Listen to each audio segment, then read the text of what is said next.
closest. Yeah, but we can also try to talk or shake down that tattoo artist. Yeah, they weren't really connected though, so I don't know. Like Lothar didn't even know about the other guys. Yeah, I think the tattoo artist was trying to go under Lothar. Hello, folks. How we doing? Doing pretty good. Just recapping what was done last week. Or last time, considering it. Last time, yeah. It's been what, a week? 2 weeks since we played last? I don't remember. 2 weeks. 2 weeks. All right, it's been 2 weeks. Well, first, let me say hello to everybody here on my table, and hello everybody out there in Twitch land, and happy Valentine's Day to everyone. Just because it's Valentine's Day, however, doesn't mean that I'm going to be all lovey-dovey and go easy on my players today. So why don't we go ahead and, since it has been 2 weeks, we will reintroduce all of our players, and then we will recap last session, and then we'll start. So, Aglius, why don't you go ahead and start? I'm a little busy right now, sorry. All right, not a problem. I can skip you for right now. We can come back to you. So we'll do Ariki instead. Can we pick somebody else to go first? Okay, how about Blue Moon? Okay. Hello. My name is Flower and I'm from Bulgaria. I've been having a lot of fun playing in Geo's game because I'm trying something new. My character is named Blumon. That's not her real name. She doesn't know what her real name is. And if you stick along the stream, you will get to know why she's called Blumon. Is it because she gets very cold and likes to moon people? That's it, isn't it? No.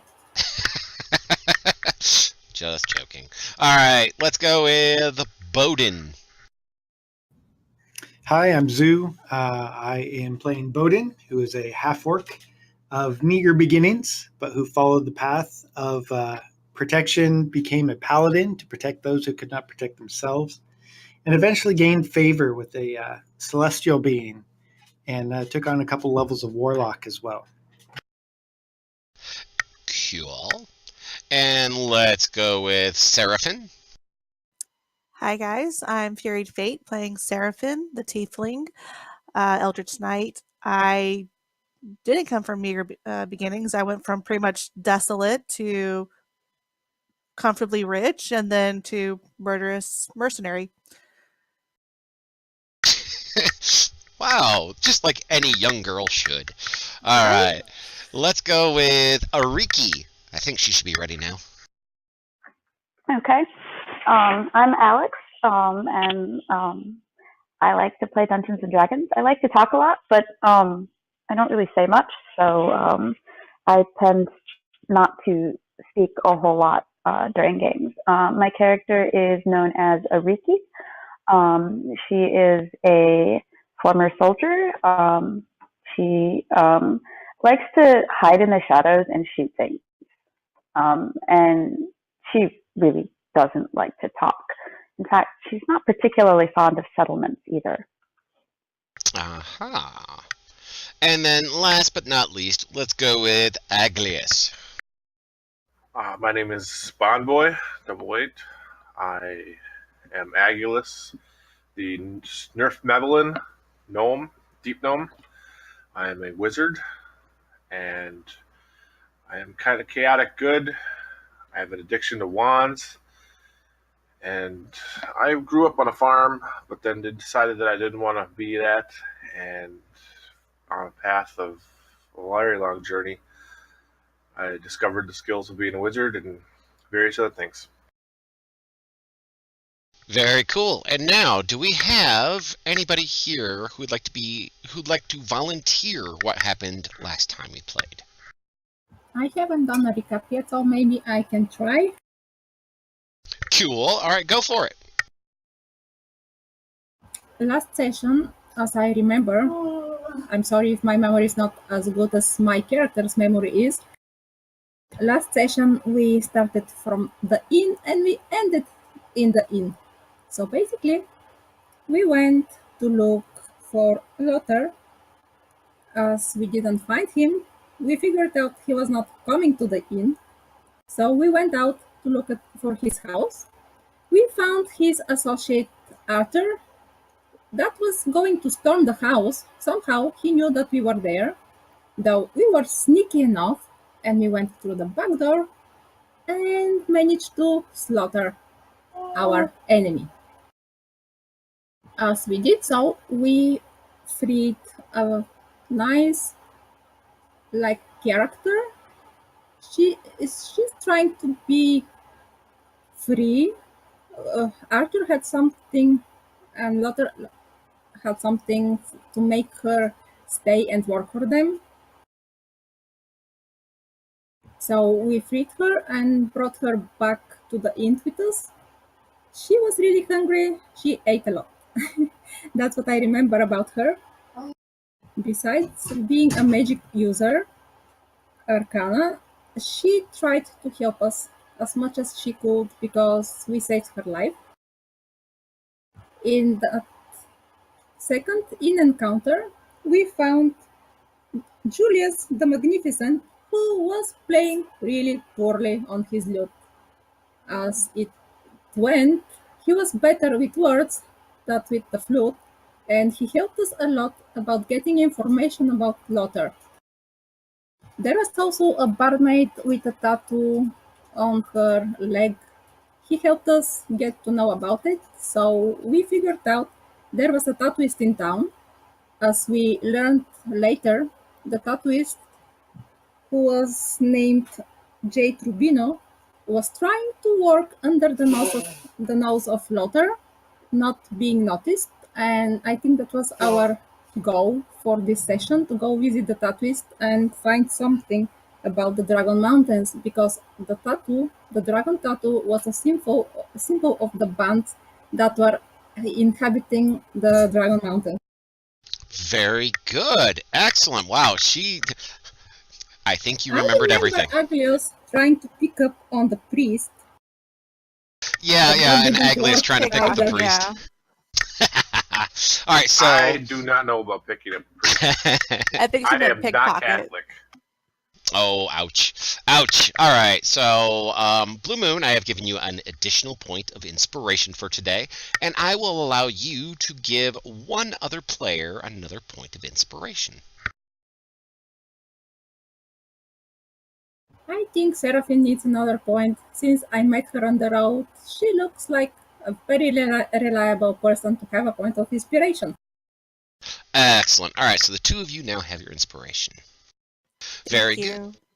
So, if I remember correctly, this morning you left the inn at just after breakfast, and you first headed back to Lothar's house to bury the bodies. Oh, yes.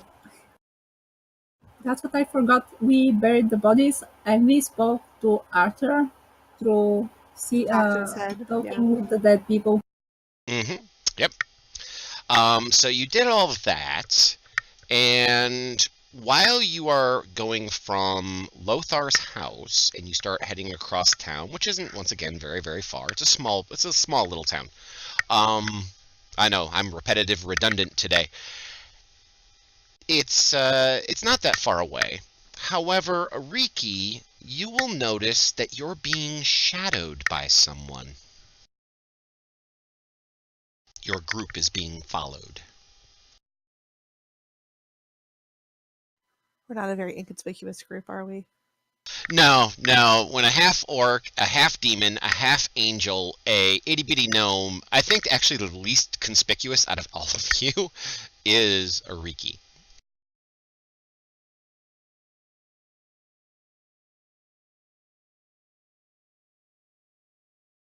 Alex. Her mic died again. Uh-oh. That's no good. So. She's typing in chat right now. Oh, there she is. Yes. Okay, so you notice there's somebody shadowing you. If the rest of the players would like to roll a perception check as you're moving around furtively, quote unquote, furtively, through the town, please do so in the tower, and I will let you know if you notice the person shadowing you as well.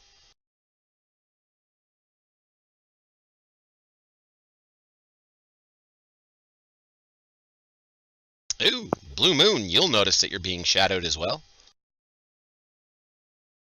It's good because I don't see the rolls in the tower. No, it's because you rolled a natural 20 on that. That actually worked out really well. Wow.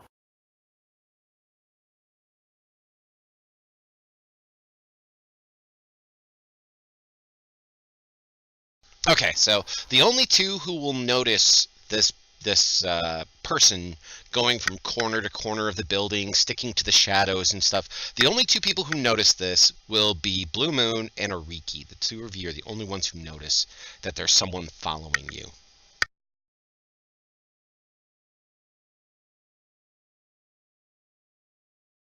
No, Ariki notices.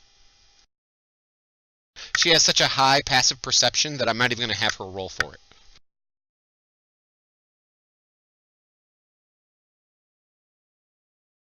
So she doesn't tell us, is what she's saying. Oh, gotcha. Okay, so you're not going to tell them. All right, that's fine. If you don't want to tell them, that's fine. I will. Okay, then go ahead and do so. Guys, I think I saw a moving shadow, and there's only one reason for shadows to be moving, that if somebody actually is moving and it's casting a shadow. And I'd like to cast Sacred Flame on that spot. Okay. Would that illuminate the place? It definitely illuminates something, that's for sure. Light may work better, though. Since you can't really see the person, you can't really see your target. Light? I know, but light is actually a touch spell. Oh, okay. So, okay, yeah, we'll modify Sacred Flame in this instance, since it's an RP instance. We'll modify it for this moment to kind of, you do a little puff, a little flash. And since you're the one who saw the shadow moving around back there, you will notice first that you think you recognize this female face that is following.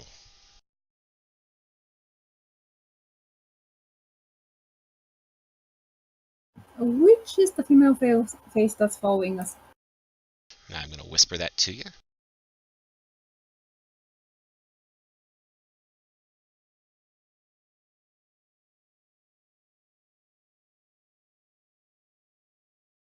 Okay.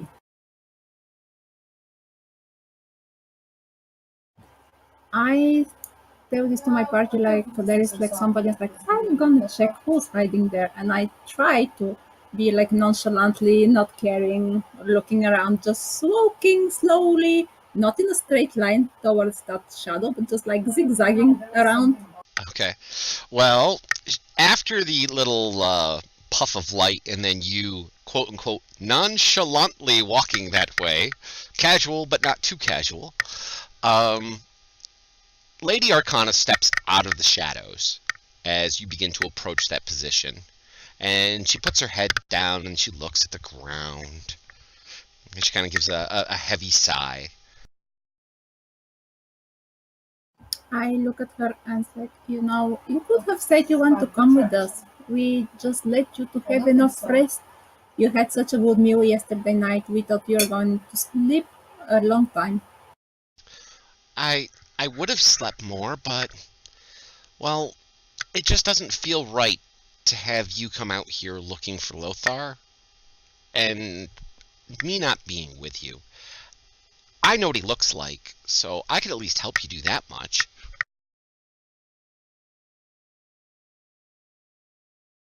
Well, we knew Arthur was your friend, and we actually had to speak with his corpse, and we didn't want to disturb you being there.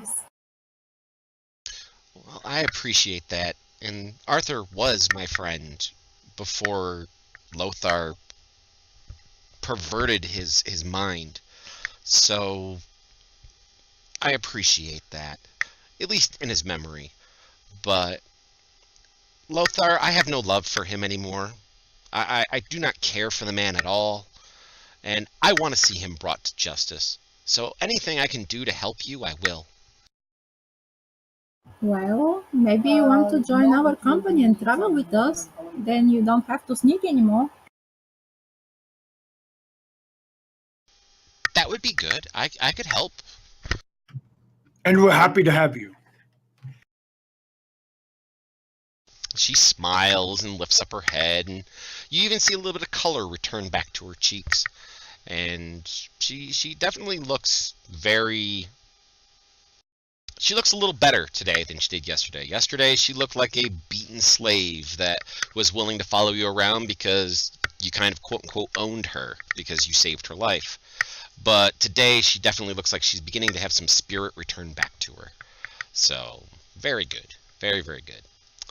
But you have begun to approach the tattoo shop. And let me share the map with y'all. There you go. And you are standing in front of the door. It is late morning, 10-ish or so. Baden, how do you feel about getting a tattoo of a dragon? I don't like needles. She I'm not wrinkles up so her sure nose. it's a good idea. I'm sorry, I mean no offense, but I think you're the perfect type to actually go and ask about a tattoo. So, as you approach the door, you notice it's kind of locked up tight.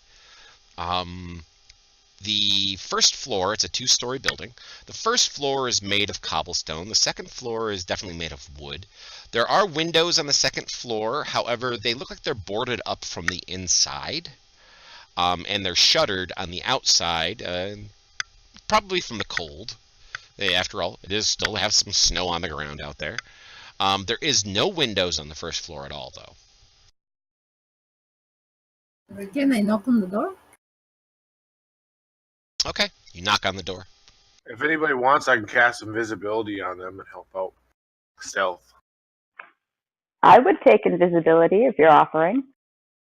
Says the virtually invisible person. Yeah, exactly. She can Who's hide that in somebody's talking to me? shadow. Agula says. Yeah. Where are you? I can't see you anyway. Oh, there you are. All right, so Blue Moon, you walk up and you knock on the door. There is no response. I would like to peek into the windows. They're closed up. You said, right, with the shutters. There is no windows on the first floor. On No the second floor there windows. is, but they're shuttered, and it looks like there's some boarding and stuff that goes behind the windows as well. I would like to circle the building. Okay. You walk all the way around the building. Is there anything specific you're looking for? Any other windows or doors on the first floor? Okay. You are able to give me, let's see, 1, 2, 3. Let's do 4, your choice, perception or investigation checks as you wander around the building. I will do investigation. Okay. Do all 4 of those in the tower for me, please.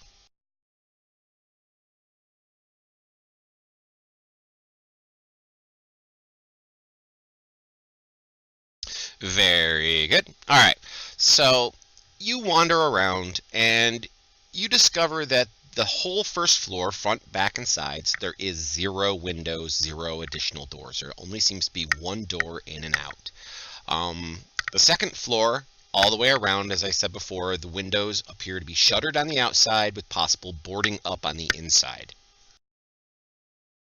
Huh. That's really unfortunate. So Maybe I can do basically, if we something burn about the it. building, it's going to flush them out this door. Well, burning the building would be darn difficult to do considering it is stone downstairs, so But you the might be able to second catch the floor- roof on fire, but who knows? Okay. So coming back to the front of the building with the rest of the group, I suggest we just let ourselves in. Or I can try and go around to see if there is something invisible, which you could not actually see.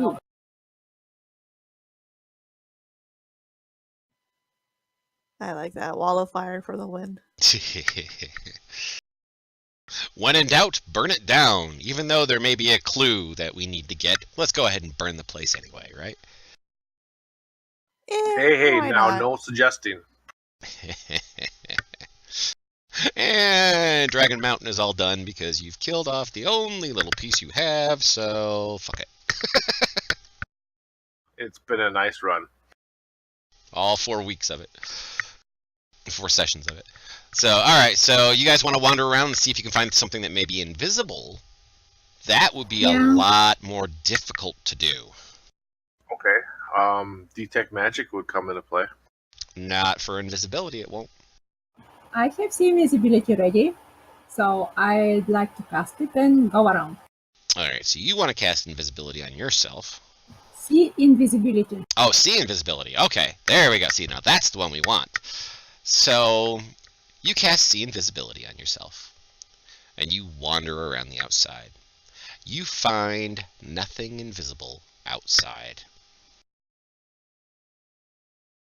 Nothing on the first or on the second floor. Nothing at all within the radius of your vision as you wander around the building.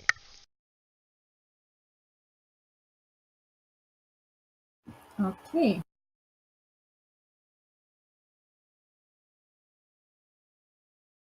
So what's the plan? Well, you've knocked. You've had 2 people walk around the building. So, I don't know. That's up to you guys. I still think we should let ourselves in.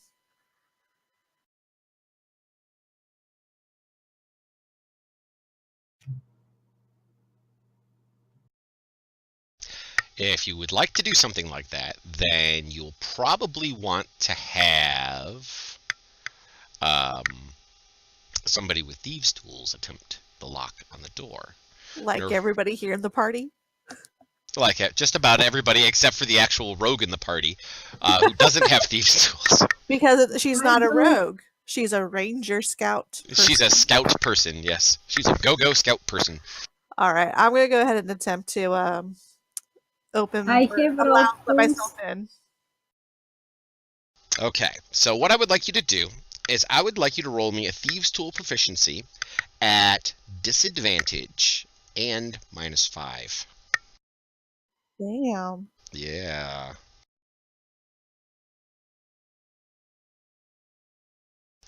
Wah, wah. You got a 3. Agulus will just kindly ask him to step aside and we'll cast Knock from his staff of the Magi. Okay, you. I need you to please make me, Aglius, please make me a dexterity saving throw. Tower? You can do it out in the open. Your pants fall off. Whoa. Nothing bad Wow. happened to me. Nope, the spell rebounded and basically undid the clasp on his belt and his pants fell off.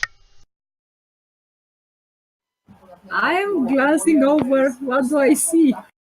Okay, well, you see 2 things. The first thing you see is you see Seraphim attempt to unlock the door, and Seraphim, once you start trying to pick it, you realize that this lock is far more complex than this simple building would allow. Of Aglius course. then raises his staff, it glows for a moment, and he yells knock at the door, and then his pants fell off. I think that's what I did wrong. I didn't say knock knock. So I'm going to have to try it again. Maybe Dispel Magic will do it better. What is this door made out of, by the way? Just wood? It appears to be just wood of some kind. It looks like it's also reinforced with iron and some rivets on it. Hmm. So Aglius wants to attempt knocking the door again. don't think that's the best idea. I think you're going to lose something else. Unless you want to run around naked. I mean, Well, apparently he is going to try, and this time his backpack falls off. All the clasps and buckles on his backpack have come undone, and it spills out over the ground. Oh my god. What's going on, little man? Agrius, do you detect magic or not? I think I should not be asking since your pants fell off and your backpack.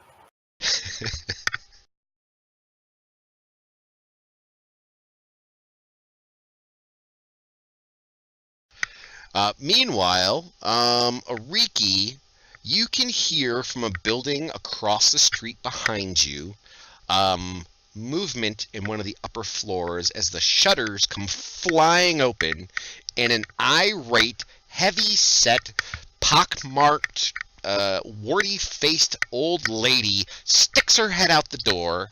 What is all the commotion?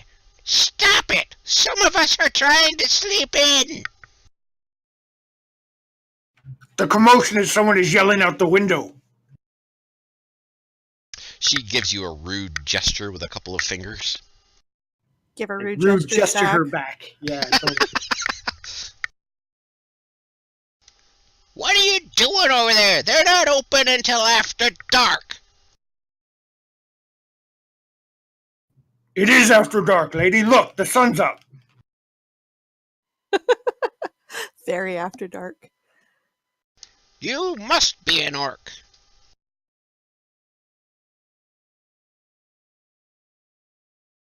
I think I'm she just sorry for insulted your mother. disturbing you. He looks around like that was supposed to mean something. Yes, that was supposed to mean that we have to go quieter. So basically, the knocking's not working. No, the knocking isn't working. The lockpicking didn't work. Maybe the magic should work. Ooh, dispel magic on the door? I don't have it. You don't have Dispel Magic, or you just didn't ready it for today? I'm a freaking cleric. I don't remember all the cleric spells off the top of my head.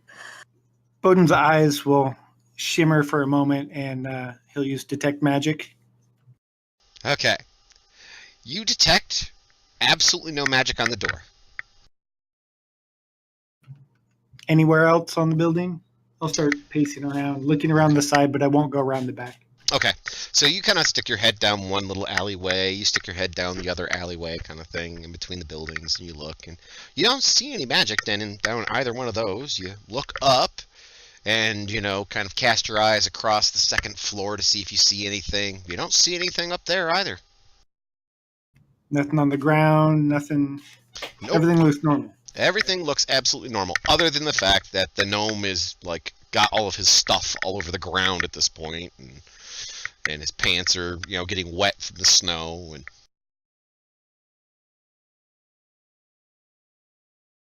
Well, in that case, I'd like to try to pick the lock with my thieves' tools. How thick are the walls? you don't know. They're made of stone, and they hold up a second floor, so they may be relatively thick.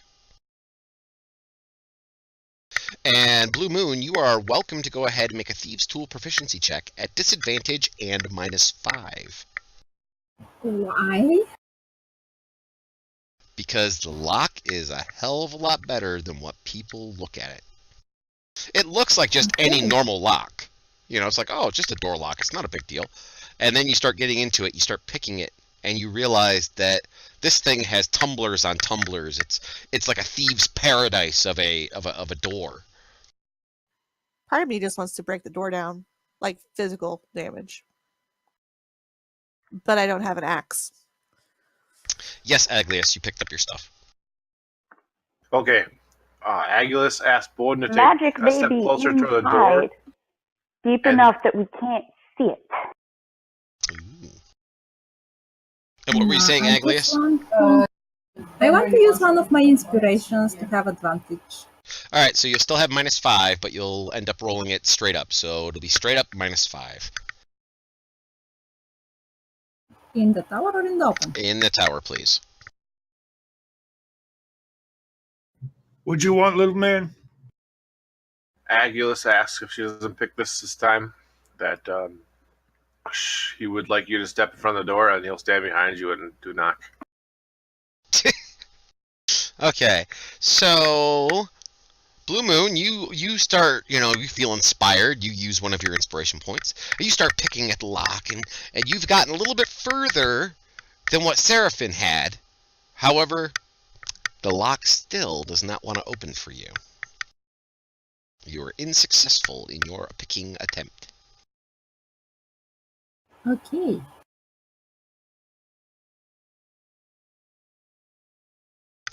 So Aglius stands behind Bowden. And Bowden Use him checks as a to meat see what shield. he's wearing and looks for any buckles. It's like, no, well, yeah, on the armor. Kind of looks worried back at Aglius, but stands there. Okay. Okay, here it comes. All right. I want Aglius to make me a Constitution saving throw. Because you raise your hands, you raise your staff, you yell, knock, knock! Now, you've made yours. I would like Bowden to make me a Dexterity saving throw. And as you yell, knock, knock, you suddenly are wet. Because the old lady has reappeared in the window behind you and above you and dumped a bucket of water on you and said, quiet down! Bowden, on the other hand, your armor falls off. Oh, you boys are funny. Bowden turns around and slaps Aglius. Just kind of backhands him and begins putting on his armor. Awesome. It's going to take you a while to redo the straps. Yeah, it'll and be such. 10 minutes or so.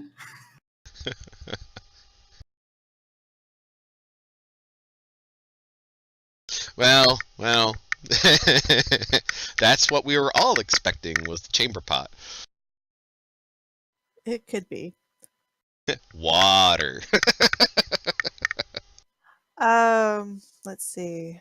Could try the crowbar and force the door open. If somebody wants to help me with some strength rolls. Yeah, just a minute. Oh, hold on. There's nothing quite as entertaining as watching Bowden try to put on his armor again. Because not only is his armor off him and all the buckles are undone, so like the back piece and the front piece have to be reattached before he puts it on, but it's also wet from the chamber pot or whatever pot of quote-unquote water was dumped on Aglius, so the water splashed over onto his armor, but there's little bits of snow inside it, so he puts it on and he has like wincing looks on his face as the cold touches him. But eventually he gets it back on. So, if somebody wants to roll, because you're using a crowbar, it'll be a straight roll. Yes.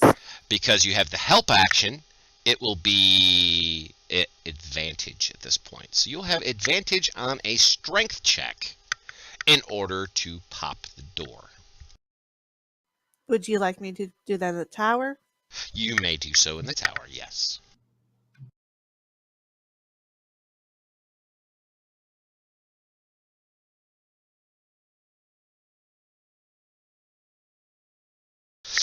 Okay, so try as you might between yourself and Bowden and this crowbar. Try as you might, the two of you tug and pull and rip and bend and everything, and you succeed at bending the crowbar and making it useless. Son of a bitch! Not my crowbar. Detective Crowbar. I wonder if I still have the receipt. Take it back. Defective crowbar. Hi, this didn't work to open a door. Right. It's magically sealed, and we can't see the magic because either the walls are too thick or the place is lined with lead. Is that like a Superman X-ray vision thing right there? Well, okay, so here is referring back to our legends and lore from Monday. All right, so our puzzle component is trying to open the door. Our narrative component is the fact that you cannot detect magic, which this is obviously resistant to magic in some way, shape, or form because people's clothes are falling off. And it's nigh impossible to pick the lock, and you can't force it with a crowbar.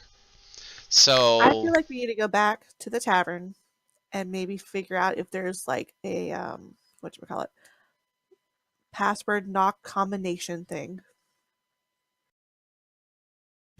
We just need to Does go after somebody want to Lothar. try climbing up and seeing if the windows have a similar response to force or lockpicking? somebody wants to climb the side of the building? Ooh, I can't wait to see these athletics checks. Who's volunteering? I'm excited. I'm like jumping around in my chair. Yeah, if you want to. I got some hammers, some pythons. We can start scaling the building with Spider-Man. Wow. Why not? And Bowden will help boost up. We got rope, we got pythons, we got hammers. It'll be great. Really, we should be looking for Lothar, though. He's the one that has harmed 3 of our companions. So, you do have 2 pieces of information here.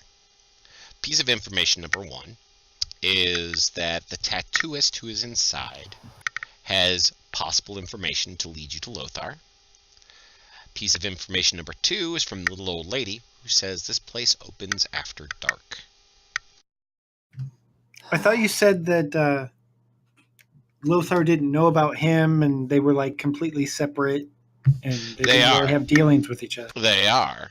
But I also said that the Mr. Rabino, who resides here and is the tattooist, he also deals in illicit trade. If you remember what Julius had said to you, or Julian had said to you last time, Yep.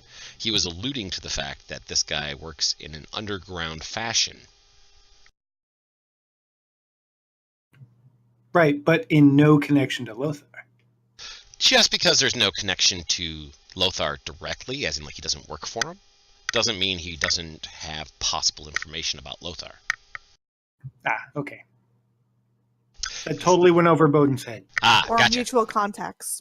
Or mutual contacts, but definitely there's something about the Dragon Mountain, because we know that Lothar is terrified of Dragon Mountain, and that the Dragon Mountain tattoo that was on the barmaid came from the shop. A map on the table in the shop, yeah. Yes.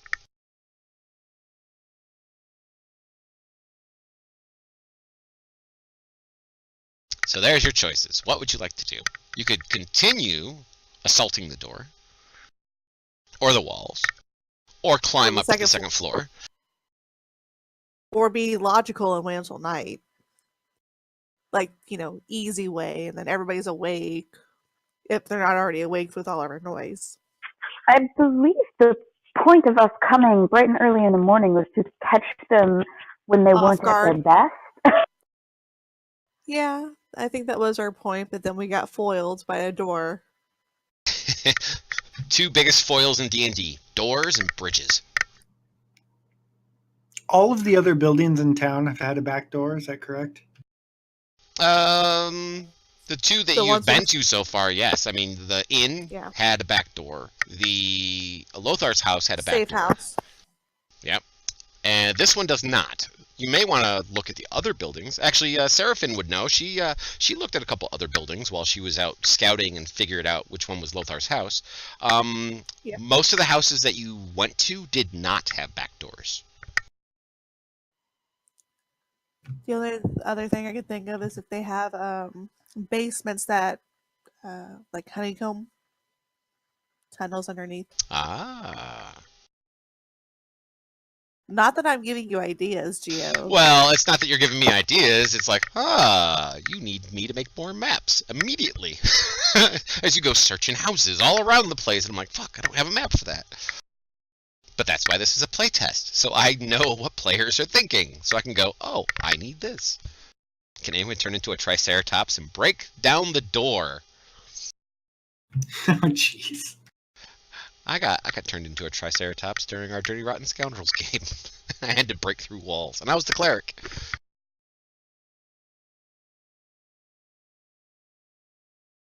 So, what would you like to do? Only thing you have yet to try on the door is bashing it in with your weapons. Which would be good if somebody had an axe or a hammer. But yeah, We little have a swords. flaming not the sword. best. Flaming sword? I don't think that would work. Bowden I think uses a it would need- warhammer, but if we bent the crowbar, he's not willing to destroy his hammer. That's right. I now have a ruined crowbar. I'm gonna need to get a new one. Unless we try to bend it back with the door again. Why don't we have, let me see, Bowden, Seraphin, and Ariki. The three of you roll me an intelligence check in the tower.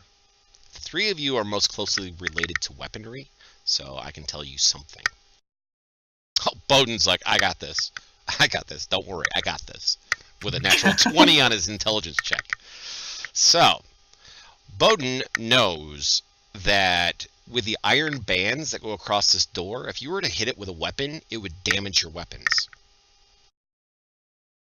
I mean, sure, you'd damage the door, but you would damage your weapons. And depending on how many swings it would take, it may ruin your weapon 100% forever and ever. Unless you're really good with your precise hits and hit just the wood. Exactly. Which now I feel like we should just target one spot by the wood or of the wood and door. Make a hole, stick your hand in, unlock it, open the door. I need my hammer. Let's move on. if the guillotine trap on the other side isn't, armed, that's it cuts off your arm. Oh, well, why not? I put that Why there. not? All right. So, what would you like to do, folks? I guess we're gonna wait until after dark, after dusk or whatever.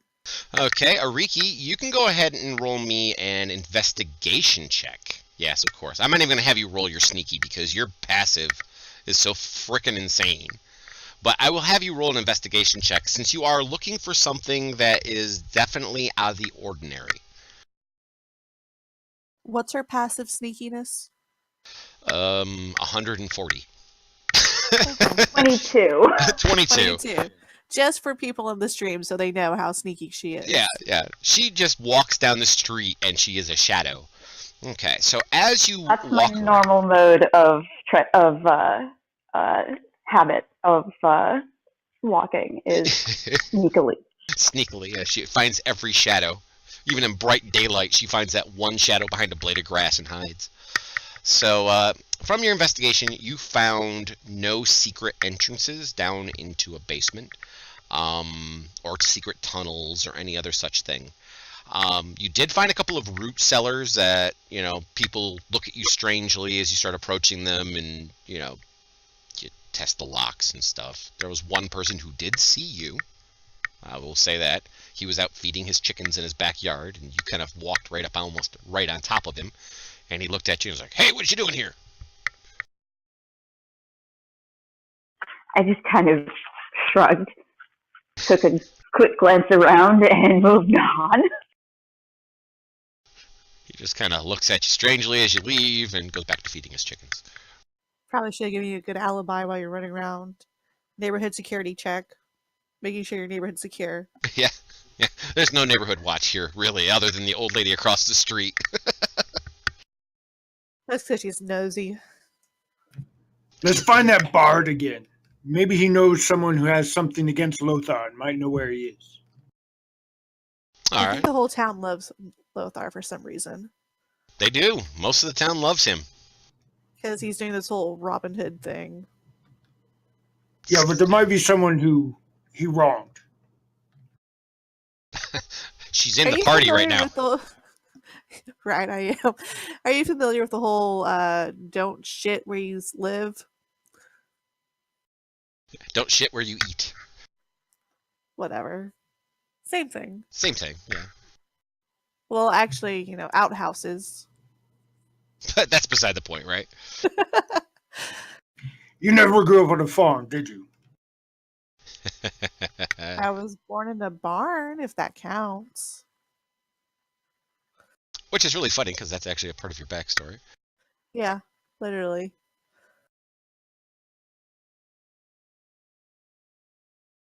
So, all right. So you guys will go find Julian, who is, since it's late morning, actually almost getting to lunchtime. Still in bed?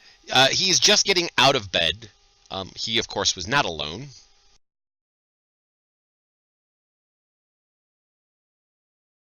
And he comes down the stairs to get himself something to eat. So you'll meet him in the tavern, in the common room. He's only partially dressed. He's got pants on. His shirt's not done up. He smiles at all of you as you walk in the door. Morning, Buttercup. Oh, good morning, ladies and gentlemen, as he nods over to Bowden and Aglius.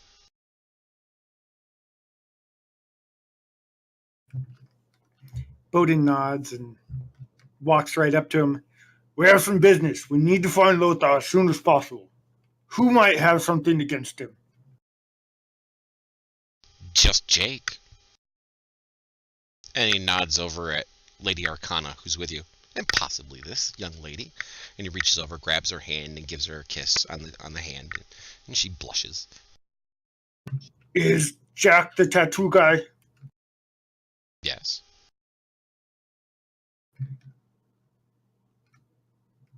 You said they'd be around in the morning. They're not answering. We can't get in the place. They open in the evening. But you suggested we go in the morning. I We could did. all be groggy. I How didn't the suggest heck? that.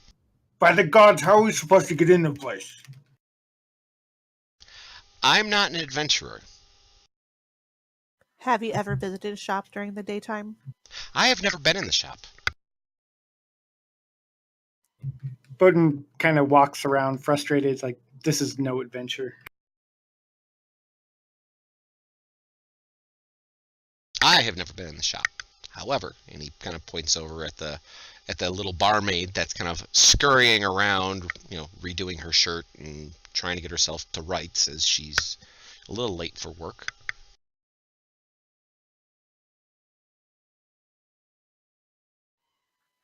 What about your friend there? Has she ever been there during the daytime? Or does she know of anybody who makes deliveries there during the daytime? You'd have to ask her. She's obviously been there.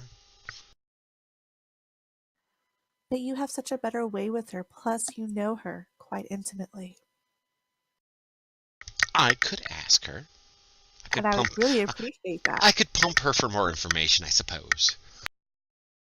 And he kind of jaunts off to go grab her around the waist and swirl her through the common room like they're dancing to music that can't be heard. And she is more than happy to be swirled around the room. He whispers a few things, and she whispers a few things back. He gives her a deep kiss and a little dip. Sets her back to rights. She kind of swoons for a second, and he comes back over. She went in the evening. Of course. She says the only time they're ever open is in the evening. Well, party members, I guess we need to wait until the evening. Which is like, what, another 6 Just a few hours. Hours? No, not even 6 hours. Just a few hours. Okay. It is, after all, winter time, so therefore the sun does go down early.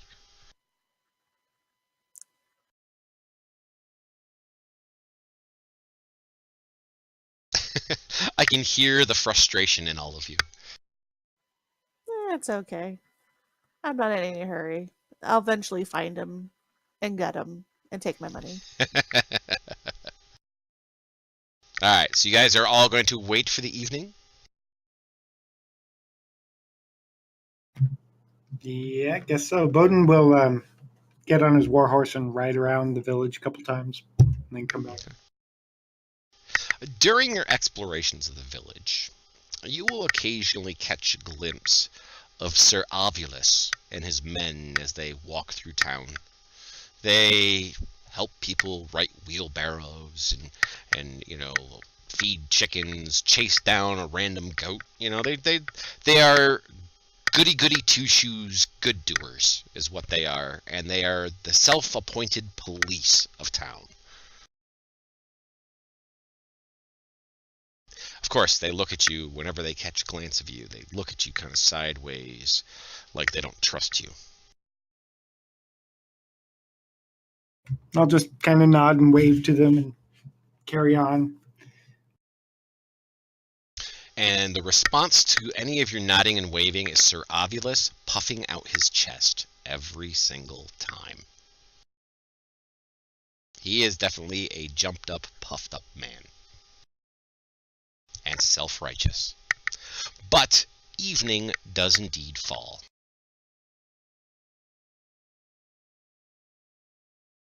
And I'm going to assume that you want to all go back over to the tattoo shop. Yes. Okay. As you reach the door of the tattoo shop, you can see that there is light spilling out from underneath it.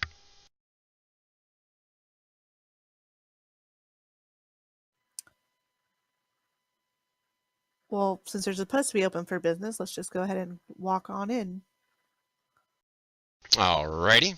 Well, we're back on the tattoo shop map, so anybody who wants to walk in, you just go ahead and move yourself to the door, and I will start opening things up. I will go ahead and open the door. The door opens easily, and inside you can see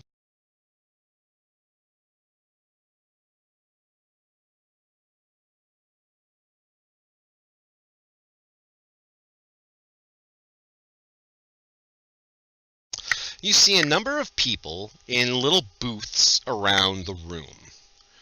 A man, a human man, about 30-ish, you'd say, is giving a tattoo to a strong-looking man in a chair right in front of the door. Okay. He turns and looks at you and says, "I'll be with you in a few." No problem. I'll just look around. Okay, is this like a typical tattoo place where they have pictures of what they can do or ideas? There is all sorts of graffiti on the walls, and none of it very pleasant. As far as quote-unquote artwork goes, very little of it. Think prison tattoos is what we got going on in here. All these look to be human? Yes. Okay. So I will go ahead and make my way into about right there and just kind of, casually glance at the walls. Okay. Now, the doors on the side, I'm assuming they're closed, right? Yes. Okay.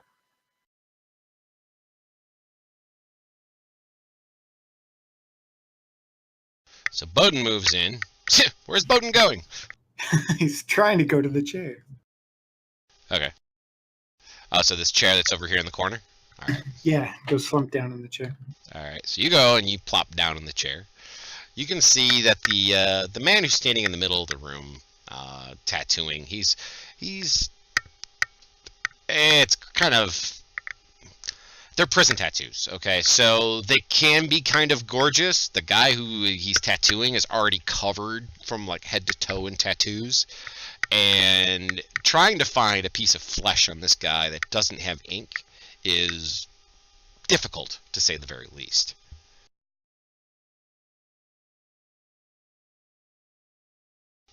Though, however, as Blue Moon enters, he kind of stops what he's doing. He looks up from the guy who's sitting in the chair, this big tough guy. He looks up and he looks over at Seraphine and Blue Moon.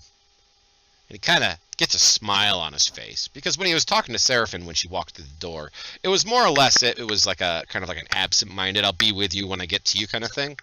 But now he actually looks up and he sees two beautiful women standing there. And he kind of slaps the guy in the arm that's sitting in the chair and nods his head to kind of move over to the side, which the guy does. He goes, "So, ladies, what can I do It's for you?" bright inside, right? It is bright inside, yes.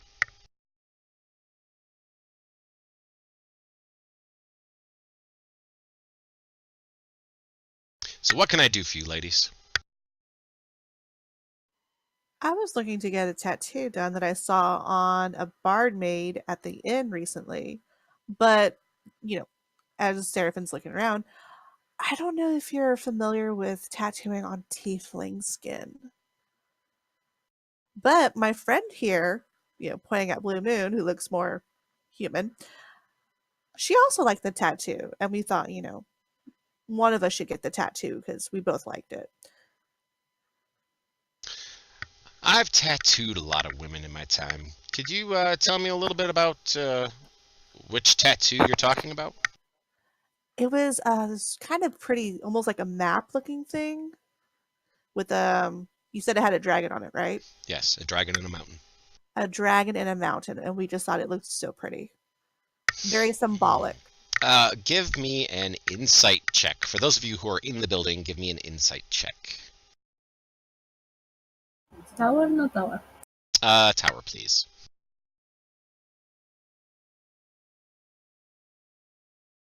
Ooh, both of you did so far so good. Wow, Blue Moon, she's insane on the insight. Okay, he obviously understands. He recognizes when you say the map with the dragon in the mountain.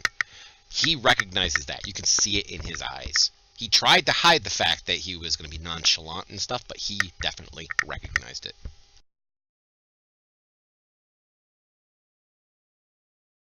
I'm slightly behind Seraphin's like, oh, well, I'd like to see all the tattoos you have here. I think you have a list of tattoos I can choose of. Am I correct? I don't keep a list of tattoos or a book of them. That's for those places in Waterdeep that just sell, they call it flash. Now, my stuff is art. Yeah, but then how should I know what I would like if I don't see anything? Well, little lady, if you want to look and see what kind of artwork I can do, he starts unbuttoning his shirt. You can just look at my beautiful artwork here. And he opens his shirt and you can see all sorts of artwork all over his chest. I'm looking for a dragon tattoo with the mountain. Is it somewhere over there? Nope. You do not see one on him at all. Because the barmaid said she saw it on a piece of paper on a table or something. Mm-hmm. So we were wondering if we take a better look, because in case she didn't get the full thing. He's obviously figured out that you guys know that he knows something. Well, But we're smiling. It's not really a map per se. It was just a colorful piece of improvisational art that I picked up at a shop in Corinthia. So no, sorry, I can't show it to you.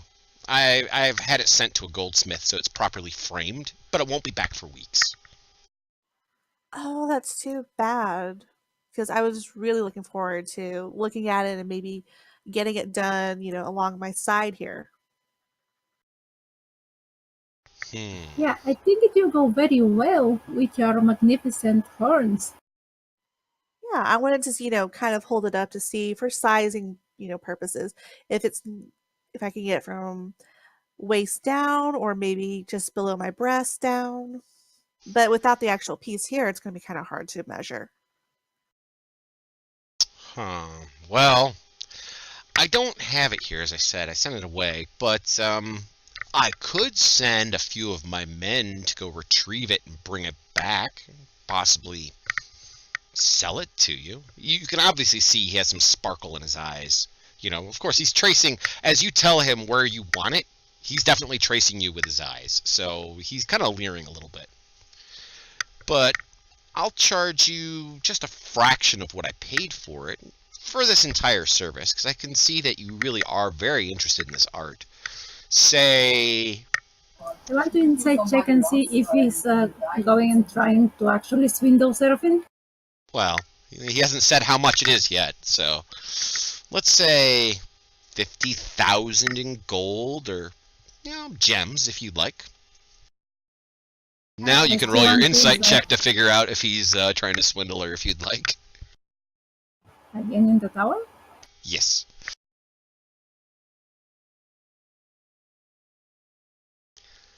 He seems to be pretty convinced that he can get 50,000 gold pieces out of you. Now, Bowden, you're sitting there. You're hearing him say this. Yeah, I'm not rolling skills. Bowden's rolling his eyes, though. Oh, yeah. Mentally, I am. Oh, God.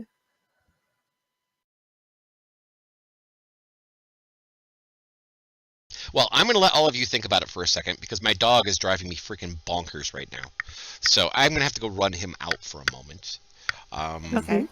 So I'll be right back. I'm going to say like 3 or 4 minutes just for me to run him out. So I'll be right back. I look at Seraphine and Okay. say, Talk amongst yourselves. yeah, I think he's trying to get money out of it, and I don't think it's worth as much as he's saying it is. Oh, hell no, it's not. He's just trying to take as much as he can from me. Yeah, while In we're more ways. here, I think maybe we should try nonchalantly to look for stuff.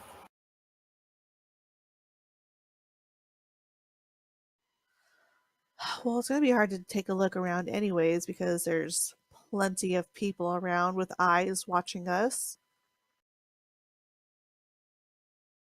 Do you guys pull Well- back and are discussing quietly? Oh, yeah. Kind of just over here towards Bowden. Yeah, I think Eureka should do that. She can stay unnoticed.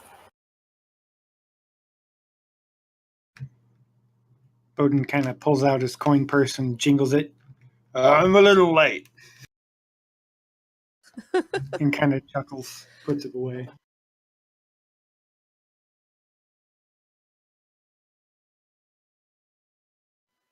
Well, we could just flip tactics, and instead of being charming and sweet, we can threaten the pants off of them. I think that's a good tactic for after he shows us what he has. We could also inquire about Lothar. That is the other reason why we're here. Oh, true. And apparently, according to Julius, they're not the BFFs. Yep.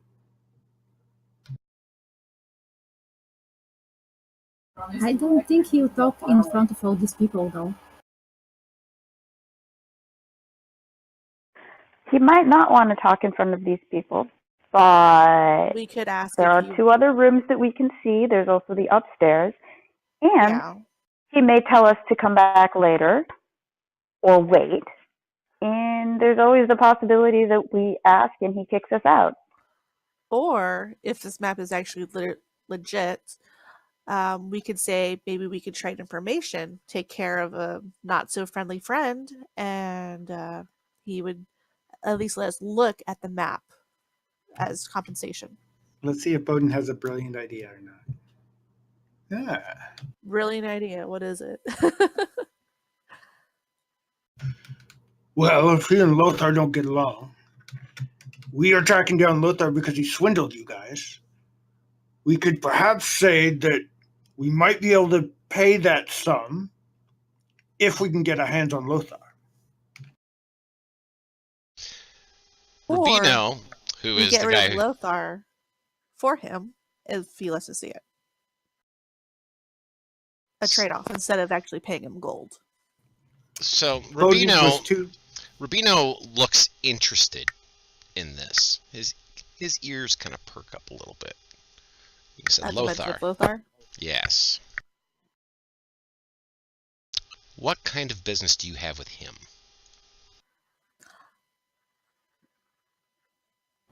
The I not so friendly collect type of mine business. metals. It's like that type of business. He owes us large sums of money. Perhaps enough to pay you what you're asking, if not a little bit shy.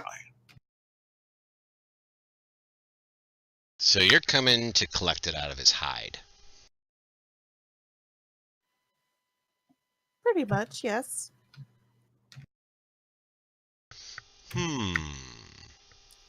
Come inside. Come inside. Let's sit down. We'll talk about this. Okay. To like the side room or just all inside Just here? all right here in this room. Okay, so he doesn't care if everybody else listens. Nope. Well, he wants. Yeah, he does not care. Obviously, the people who are around this room are with him. I mean, they look like regulars. Yeah, regulars at a tattoo shop. If anybody's ever been to a tattoo shop, every tattoo shop has regulars. These guys definitely are regulars. So, he's just waiting for Ariki and for Lady Arcana to come in the room.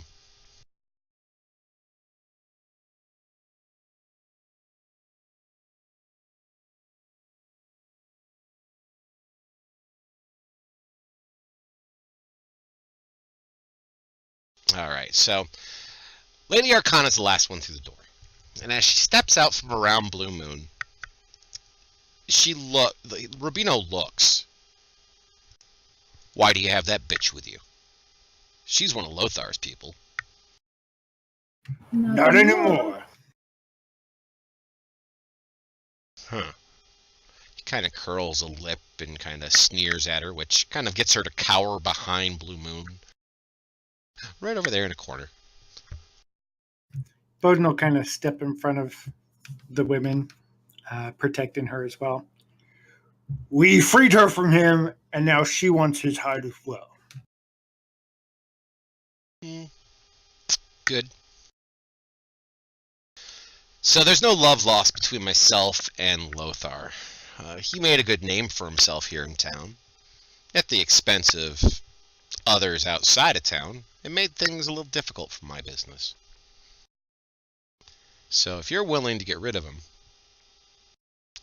I may be willing to help you.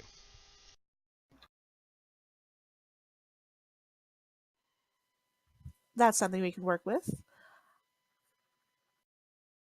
Do you happen to know where he might be right now? I know he left town pretty quick a couple days ago. He tore out of here on horseback going westbound, like the devil himself was being chased. It was funny to watch. I am sure. We gathered that much from his friend Arthur, who we left behind, who is also no longer going to be an issue for you. You got rid of Mr. Artie, did you? Bowden pulls out the great sword, kind of waves it around and puts it back. When you go to reach for your weapon, the tough guy who's standing next to you, who was getting a tattoo, he kind of steps forward a little bit and reaches down to his own belt, which you're now all very keenly aware that these people are all armed.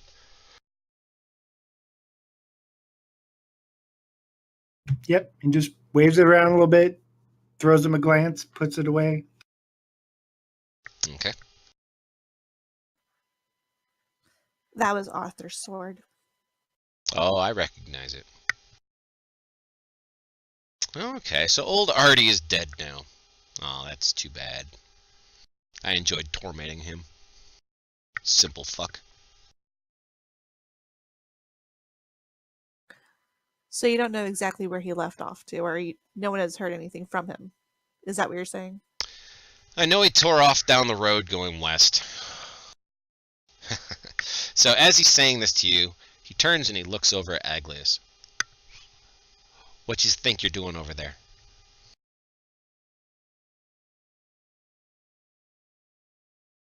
For those of you to the right. Trying to find a bathroom. Well, it's not in there. Get the fuck away from the door. Oh, God. He's dropped all pretense of being charming. When you guys had originally walked in, he's trying to be very charming. Now you can see that the man who stands here in the middle of this room is dangerous. He is very dangerous. And crossing him would probably not be nice. As Aglius is like, whoop, I'm going to find a nice spot over here. Alright. The road only leads basically one place, which most likely is where he headed. Which is where? A little place called Colvin.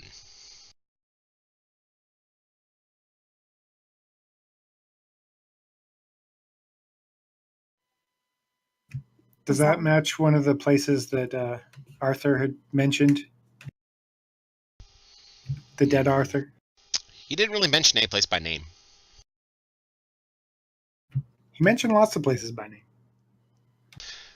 I don't believe Colvin was one of them, though. Okay. Colvin has a port and a harbor. It's known for smuggling, and I know that Lothar has a few holdings there. Now, Colvin is not a small place. It's a decent-sized town. I think you'd need to grease my palm with some gold and gems before I forked over where. I mean, good luck finding it on your own.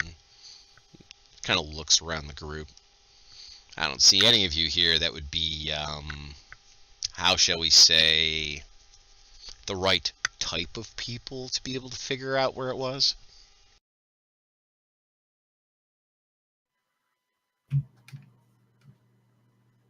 Odin just seems to be nodding and agreeing. I don't know. We might know somebody who knows some things, who's been some places. Mm-hmm. He sits down as he gives you a very nonchalant like he doesn't believe you. Don't worry, we can go back and ask Arthur. Actually, nobody said he's dead. We just came to an agreement with the guy.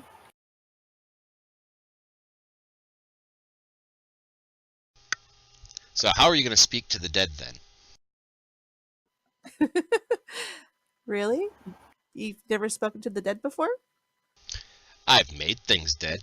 I've made them talk to me before they died.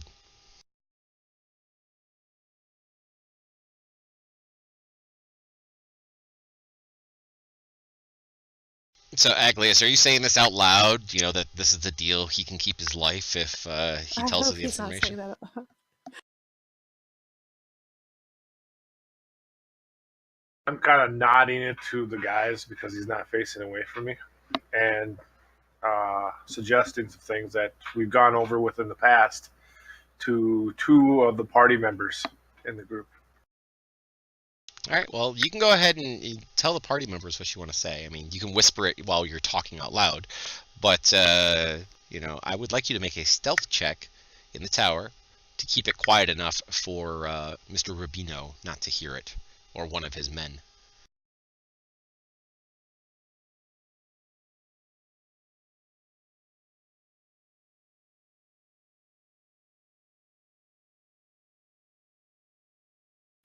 As the tension builds. Okay, you do pretty well. You know, you whisper, so go ahead and tell them what you want to tell them. Tell the party members what you want to tell the party members. They know in Discord. Oh, jeez. They know in Discord? What are you doing? Typing it in Discord to them? Yeah. Try to keep all the communications on the table, because, for example, Rubino has a passive perception of 26, so he heard you. So I want to know what you said. And my chat wants to know what you said.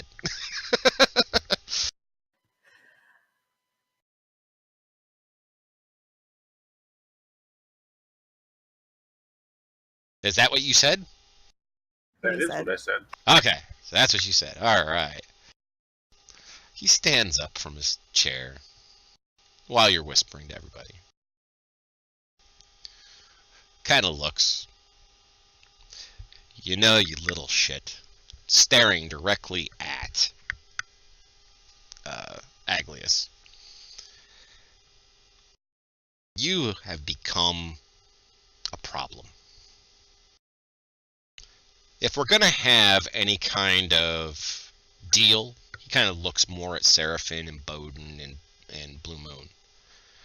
If we're going to have any sort of deal, It's going to be gold and gems and killing that little shit. And he points right at Aglius. Your choice. Well, there's no chance of one without the other.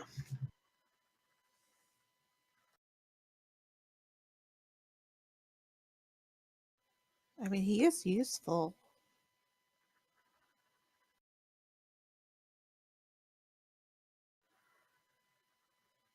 Your offer expires in 6 seconds.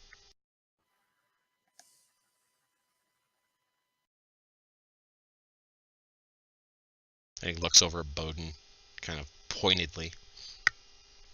And maybe I might take old Artie's sword as my own. Like I said, we can't get you the gold and the gems without first having the information to find Lothar.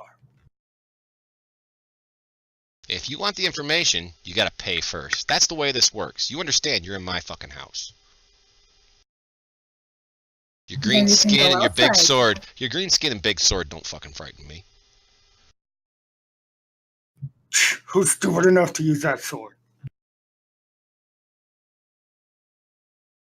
He shakes his head for a moment. Boys,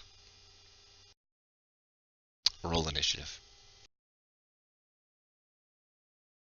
Before that starts, since Agilus is already invisible, he could have had time to cast Fireball. Right? You never cast any sort of invisibility that I saw. Oh, you It didn't just cast. cast it as you were telling me that. Oh, okay. So as No, soon I as cast you it before, actually. Before Bod Okay. even glared at me. And Okay. Seraphim did her intellect check. you mean her initiative check? Okay. Yeah. All right, because you casting a spell would have started everything off anyway. Just as soon as you need to roll before you have invisibility on you. Unfortunately, I apologize for that because I didn't see it. It was hidden behind some of my other stuff in my chat. So I'm going to remove it from you for right now, but you still need to roll your initiative. Which, of course, you're going first. So, okay. You're going to go first, and that is your action is to cast invisibility on yourself. Yeah, but greater invisibility. But I'm wondering, can I, with using some more spell slots, can I cast greater invisibility on other people, like when you can with regular invisibility? Is that from your staff? Not from the staff, from my own stuff. Let me take a look at your spell real quick.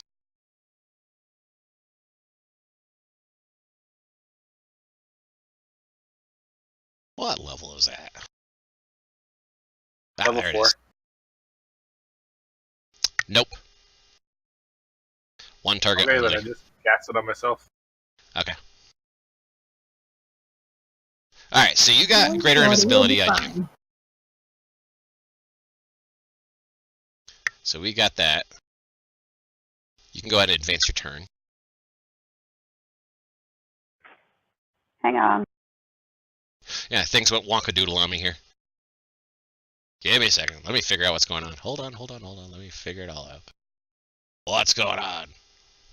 The newest update to Fantasy Grounds has kind of done some weird stuff to me here, so... Things that I used to use don't work anymore. Da-da-dum. So we've got we got those guys.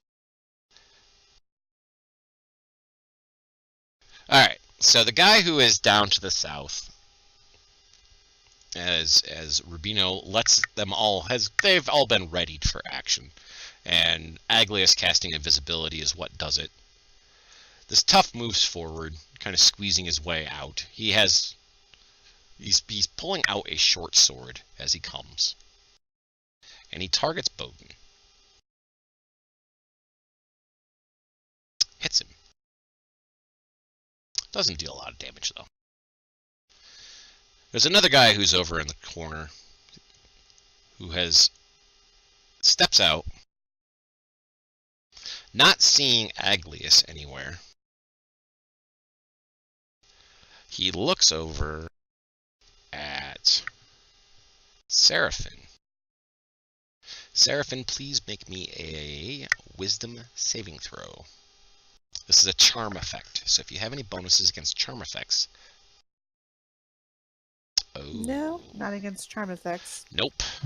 That's not necessarily the case. Because your aura? Yes, you can't be charmed while you are conscious. Friendly Aha! creatures within 10 feet. Excellent. See, that was what I was looking for. All right, so... Okay.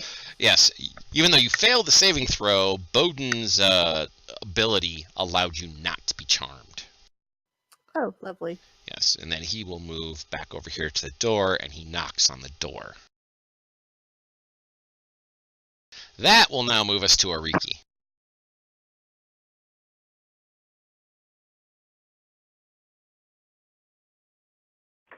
Okay. As I get the rest of these guys in the combat tracker properly. For some reason, all my spells don't have any damage. Don't have any what? Damage? Any damage or any dice. I'll look at your sheet here in a second. I'm flipping through standard mode and stuff like that. Preparation, combat, nothing. Huh. Okay. Can't see him. Can I see Tough 22 without moving? Probably not. You can see him, but he's kind of standing in the weird, like, opening right there of his booth. It would be it would be undercover, so he'd have -5 bonus. Sharpshooter. Ah, okay. In that case, then, there you go. So I can see him. Excellent. Yes, yes. But keep in mind, if you're going to be using a ranged attack, you have 2 people who are within melee range of you, so you'll have disadvantage anyway. Yes. Yes. I am aware of that. Okay.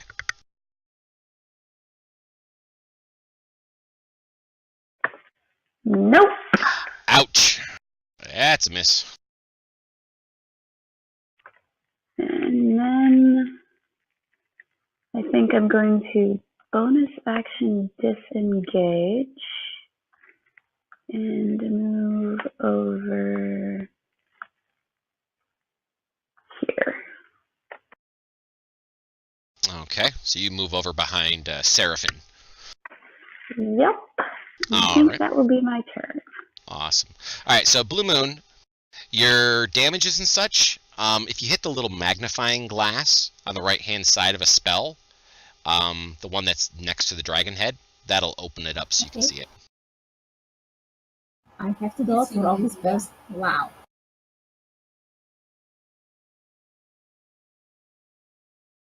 Okay.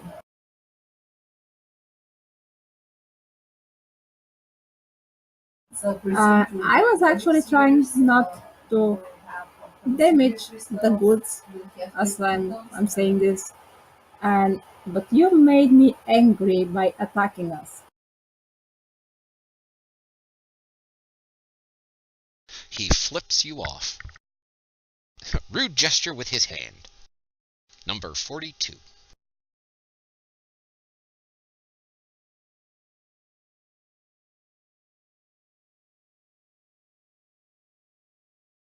I'd like to channel divinity to like every creature that can see me. Okay. The Radiance of Dawn, and I'd like to use my extra ratio ability. Okay. The Radiance of. Cool. Alright, so Radiance of the Dawn. You can go ahead and target everybody. Okay. We'll target all the bad guys anyway. Okay. And there's no save. It's a Oh, yep, it's a con save. Yep. So go ahead and roll the save.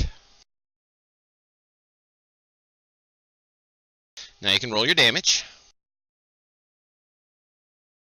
and extra 20 damage because I'm 10th level. Yep. And I have flying speed of 30. Awesome.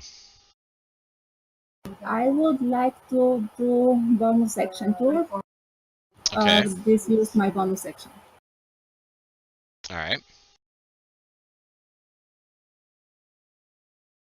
And that was the Radiant Soul one, correct? Yep. Okay.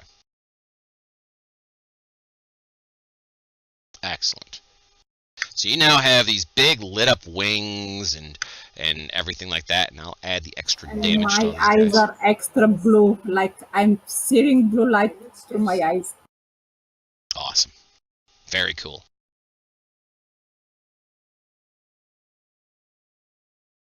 I wanted to cast a guarding, something guarding on our pure Lady Arcana. Well, I know that you're Shield of Fate, well, you're whatchamacallit? You're it says a bonus action. what, using your channel divinity? Shield of Fate. Well, wasn't your bonus action activating your radiance? Okay, if it is a bonus action, I'm not sure it is a bonus action. Starting at 3rd level, you can do your transformation lasts 1 minute or until you end it as a bonus action. Let me see. Huh, it doesn't say anything. So yes, you still have a bonus action. So if you want to cast Shield of Faith, you are welcome. Yep, on Lady Arcana.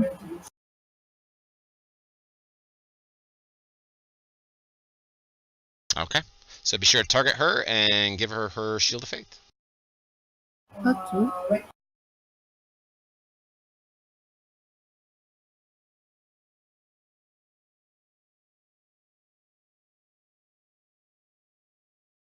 Wait, why it says Master Key? Because you still have all of them targeted. So here, I'll take that ability off. I'll take that ability off all of them. I'm just trying to cast it on Lady Arcana. Yep. So just put your mouse right over her token, control and left click on her, and then you'll have her. There you go. And I'll go through and I'll make sure everybody else has those effects taken off them.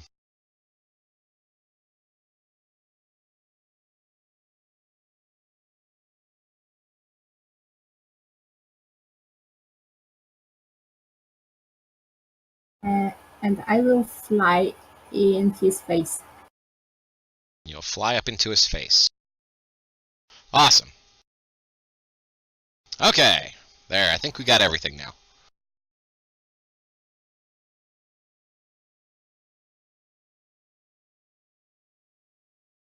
So go ahead and advance your turn.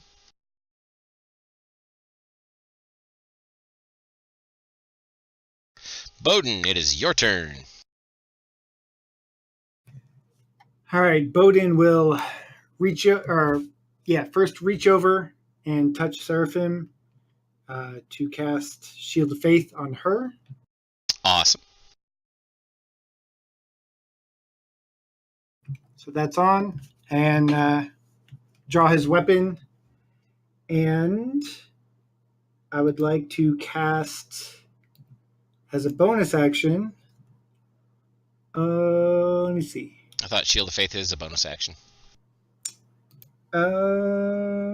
Yes. Okay. Is it for me? Yeah, I guess so. Wasn't marked as such. Then I will just spin around, grab my weapon, and attack Tough 22. Excellent.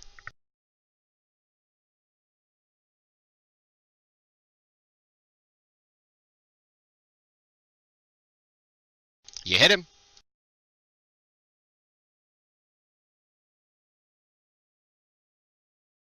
Nice. And swing again. That didn't hit. And done.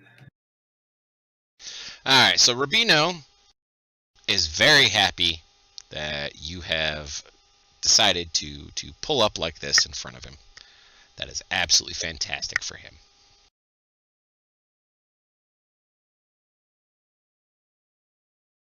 So he is going to dance around you. Come over here. He is going to attack Seraphim. At disadvantage. No, that's okay. It's going to be actually a straight up. Because he's using his assassinate ability. Which gives him advantage, so it'll be a straight roll. You can assassinate me? Yes. And I was the one who was being the nicest to him. You also... Does that hit her? Okay. Alright, so there. In his second attack, he does hit you. You do need to make me a Constitution saving throw. No, wait, warding flare. Warding Flare? Oh, okay. Yep. Alright, you grant disadvantage. Disadvantage. Yep, alright, so he has to roll again, and we will see if he will take the lower of these two. You know what? It was a good thing you did roll that, because it would have been a critical hit. It's not a critical hit, thank God. So go ahead and please roll me your Constitution saving throw, because it is a hit.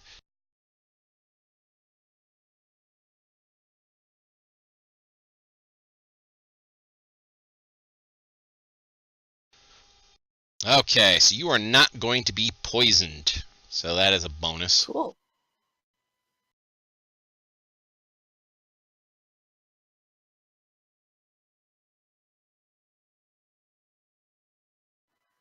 There you go.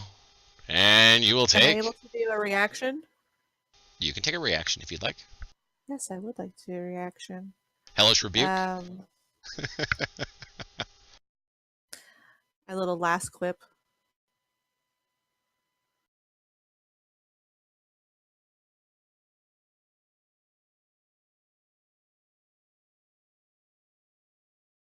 Nice. Very cool. Alright, so this Master Thief will come out. And he comes over on this side.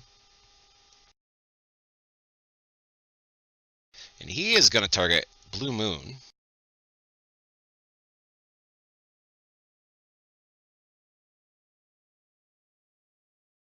Misses with the first attack roll. Misses with the second attack roll.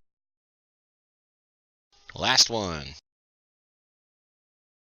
Misses with the third attack roll. Damn it! Alright. Seraphim, it is now your turn. Okay. Is Blue Moon giving me advantage for attacks or not? I would say yes, you will have flank because of where she's located. Yeah, Right. did your thief attack with flank? No, he actually didn't. But that's okay. Too late now. I'm not going to rewind time. I'll remember it for next time. time. So I'm going to go ahead and attack with both my swords. One hit. Excellent. Okay, and then the offhand of that attack. Also a hit. Okay, my second attack is it's all going to have advantage, isn't it? Critical hit. Nice. Okay, and the offhand of that second attack, which is a miss. That's fine. Bonus action, I will go ahead and activate the Dancing Rapier. My little tiny dancer is going to go dancing for me. Let me see. Hold on. Okay, okay. Because your offhand attacks are considered to be bonus actions. Are they? Yes, offhand attacks are bonus actions. Oh, okay. So you would technically only get one offhand attack, so that second one missing is not a big deal. Oh, okay. But there you go. So that's how that works. Okay, just making sure. All right, then that'll be it. Awesome. All right, so this guy, he is going to come out. You know, the angel flying in the middle of the room kind of makes it, kind of makes her a target. Just saying.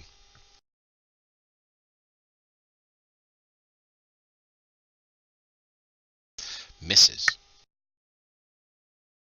Oh, good lord, misses. Finally, hits! And she's successful on her concentration.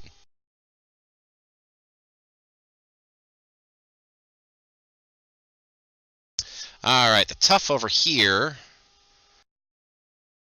shifts a little bit. Will attack Bowden with a longsword. Misses.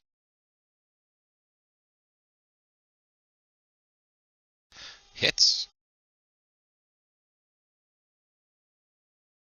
And your concentration check is successful, and then with his offhand, he short swords you. Misses. Back up to Ariki. It is your turn. Okay. I think I want to shoot Rubino. But it looks like I need to take a bonus action disengage to move back here so that tough 25 doesn't give me disadvantage. Yes. That's a hit. Bam! He goes down. Got him! Sneak attack for the win.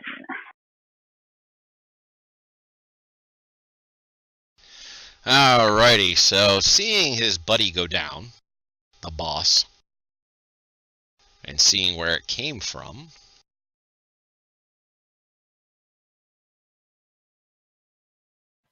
You can threaten them. Would you make that non-lethal so he's unconscious? Can't with a ranged weapon. yep, I can't do it. Alright, so the spellcaster over here, before he opens the door, raises his hand and casts Fireball. And he is going to target every single person course. that is in Cross this my circle. fingers, hope I make my save. Yeah, but that's only if they can see him, right? No, Fireball takes everything.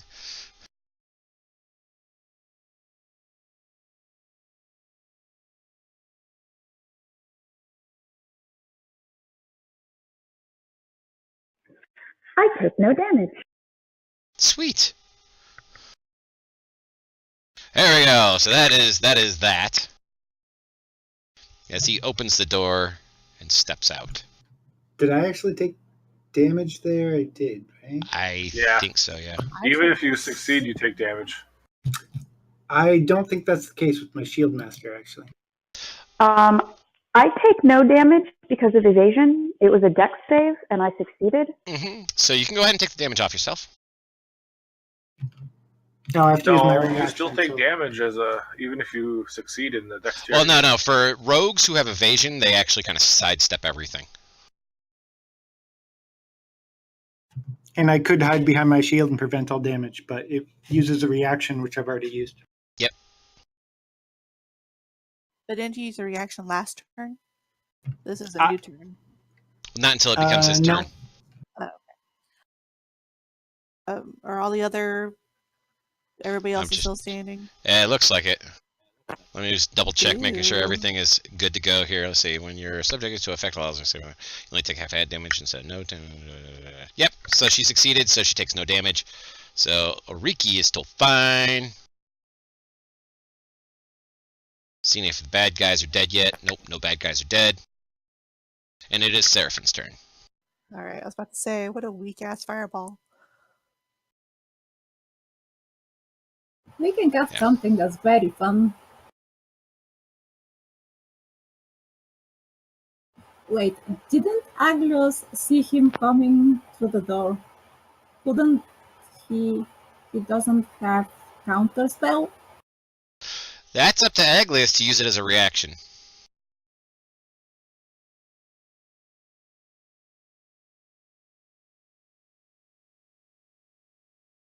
Alright, so this tough is going to pound on Bowden. Or This attempt to. wizard does not have counterspell. Critical hit.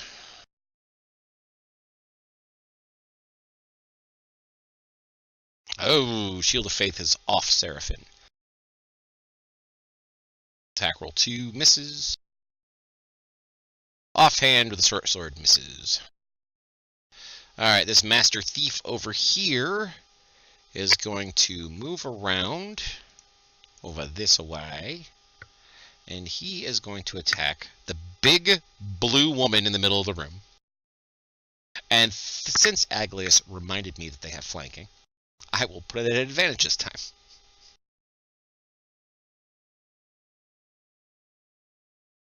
There's a hit.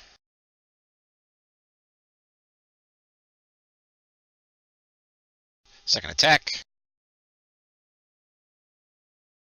Critical hit. And last attack.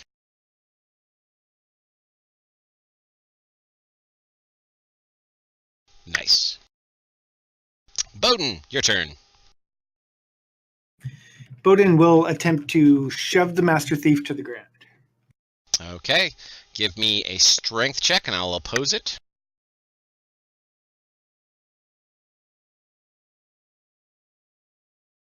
I rolled a natural 20 on mine. Boo. Yep. Now, that's full action, right? That is It's full not action. an attack. All That- right. And bonus action, Shield of Faith on Seraphim. Okay.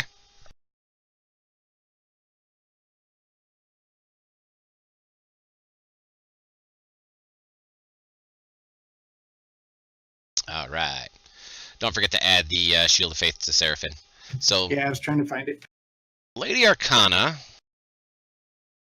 she is going to cast... What does she want to cast? I don't know. I don't know. Oh, that's what we're going to cast.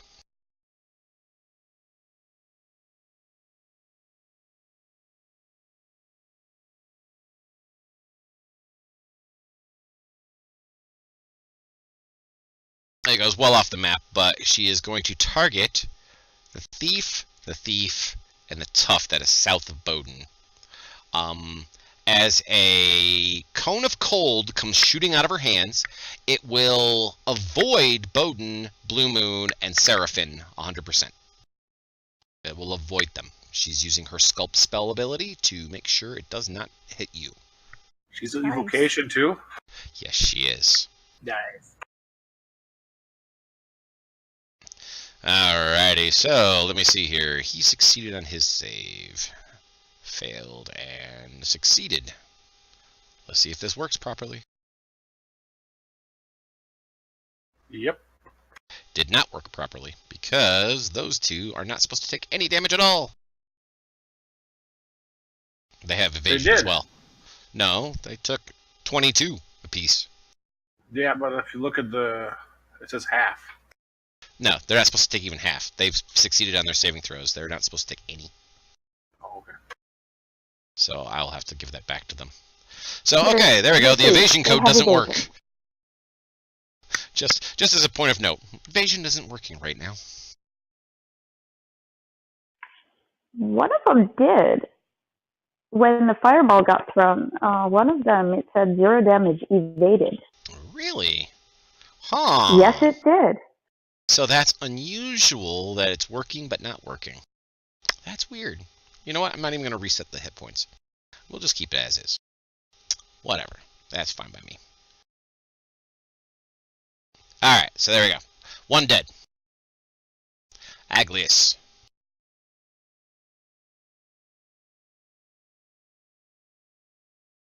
Yeah, I'm not going to slow down game while we try to figure out whether or not freaking coding effect works or doesn't work. Okay. Agulus is going to move over here.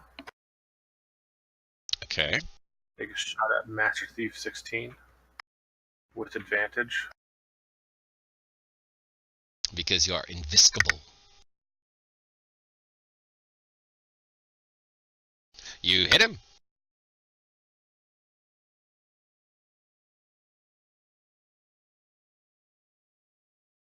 Nice.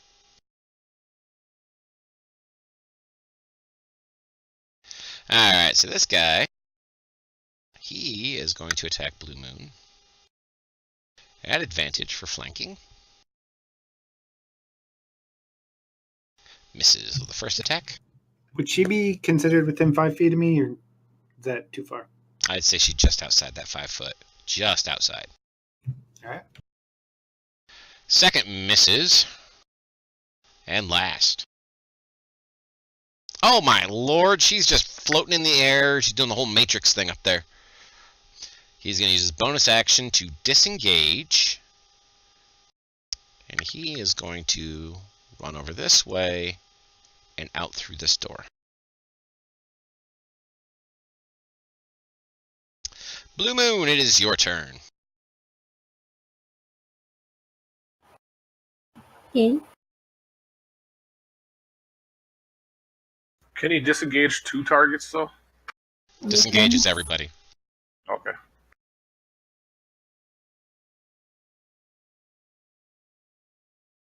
I would disengage too. Oh, okay. But first, as a bonus action, I want to cast my spiritual weapon. Okay.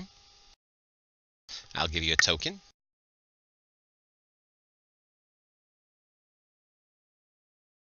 And the spiritual weapon is going to attack the guy that's behind me. Here, there's your, the 0 is your spiritual weapon. So go ahead and move it to wherever you want it. Yes.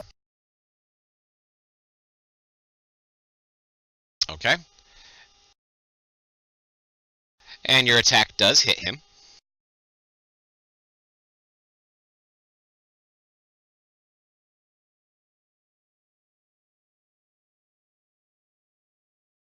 I didn't see. Oh, there it is. I'm Finally, not it came up. sure. Did it actually something happen? There you go. You damaged him. Okay. That's my bonus action, and as an action, I am disengaging, like outside. Like outside? Alrighty. As part of your movement action, you can open the door and move outside. That's fine. And I close the door and I move aside. I don't want to get another fireball in the face. Gotcha. Not Well, the a guy- problem. The guy who left the room is the one that cast the fireball.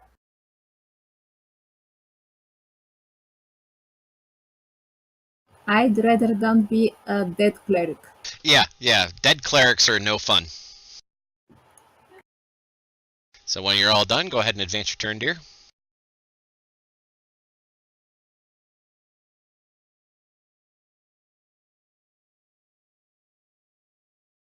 Alright, it is Ariki's turn. Okay, let's see. Target that one and shoot.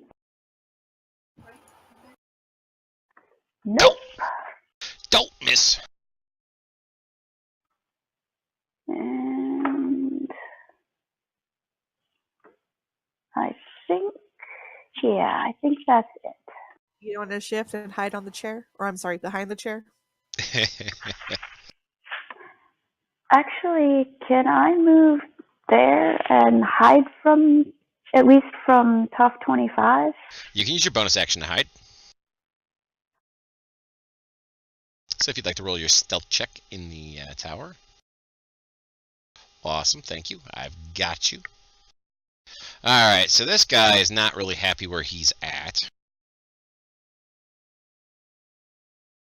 He will take a movement down to here. He'll be taking the op shot from Lady Arcana. Once I find her.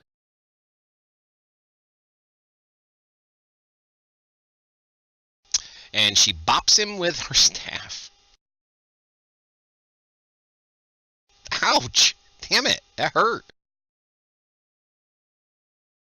So he comes over here, and he will now attack Bowden with flanking. Misses the first shot. Hits with the second shot.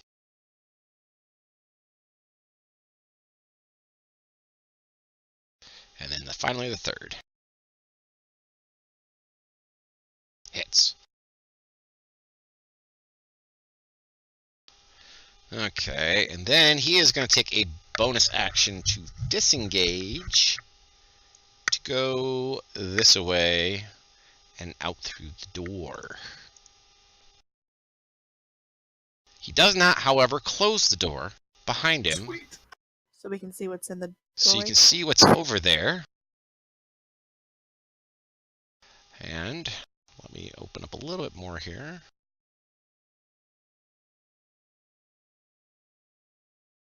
Oh, There another we go. guy. Another guy. Actually, there's another guy in there too, because Oh, we it's know actually the his turn spellcaster's next. in there. So he is actually coming out. Of the closet. He's coming out of the room. Sees what's going on out here. He's going to target Bowden and shoot his crossbow. Ooh. Misses. And then comes back. Scaredy cat. The guy who's in there, a big tough guy, he will come right out. No fear in his eyes, kicking over the chair as he comes. To come right at Bowden. Of course, these guys weren't in the room to begin with to realize that Bowden is not the most dangerous person in the room. Just I looks see- like it. Yeah, he just looks like it. He's just the big green guy with a big freaking weapon. Multiple big weapons. Yeah. There's one miss. Two misses. Oh, I should be rolling these at advantage. So I'll roll the last one at advantage. There we go. Oh my god, that concentration is still succeeding. Alrighty, Lady Arcana. She is going to... what is she going to do? She's going to move Fireball? over here a little bit, and then she is going to Burning Hands to catch the tough that's here. And then... she's going to run her ass out the door. Come out here. It's safe. She's going to be out Send there with her her, friend. Aglius!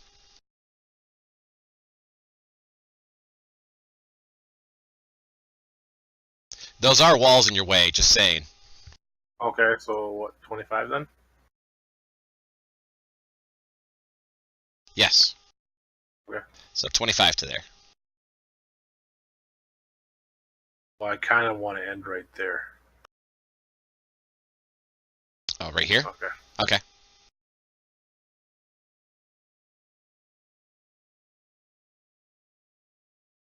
And then... ooh, you're outside the aura of protection at this point. Bowden, can you just double check anybody who has your aura of protection on them to make sure they're inside your range? If they're not, can you remove Yep. that effect? Thanks.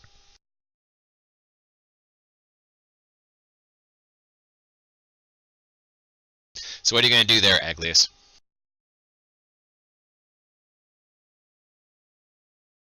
I think we both know my specialty. Oh, you're going to fireball? Yep. Alrighty. So I'm going to need to have the other two revealed so I can do the cast on them. Okay, give me a second.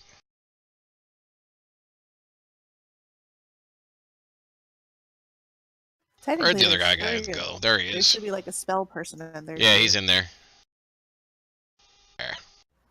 Spread turn fireball.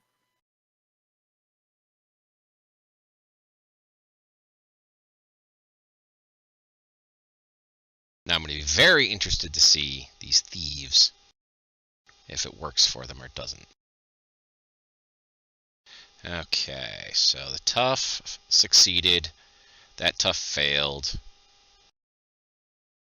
Okay, so there's evasion there. Okay. And he succeeded. Okay, now go ahead and roll the damage.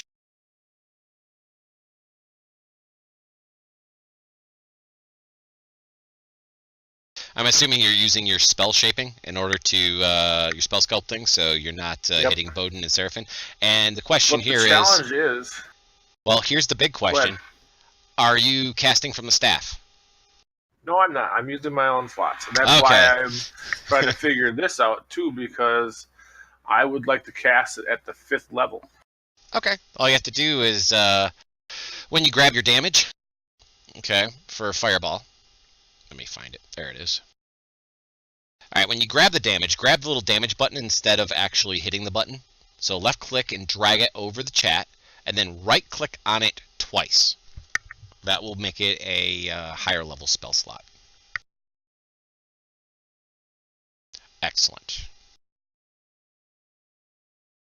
All right, so it looks like we have 2 dead peoples. 3 dead peoples.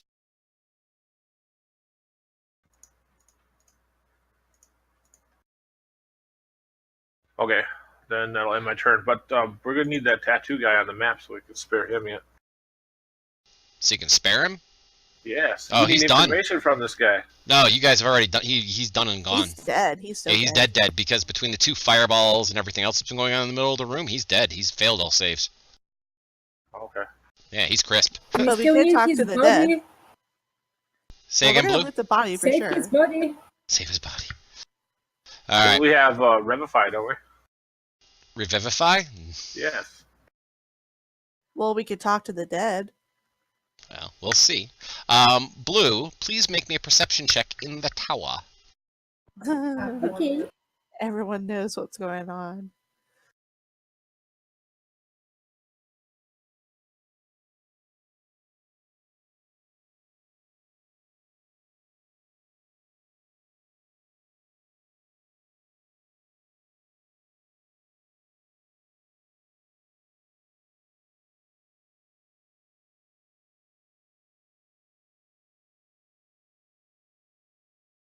Awesome. You see coming down the road to the west in a very hurried fashion.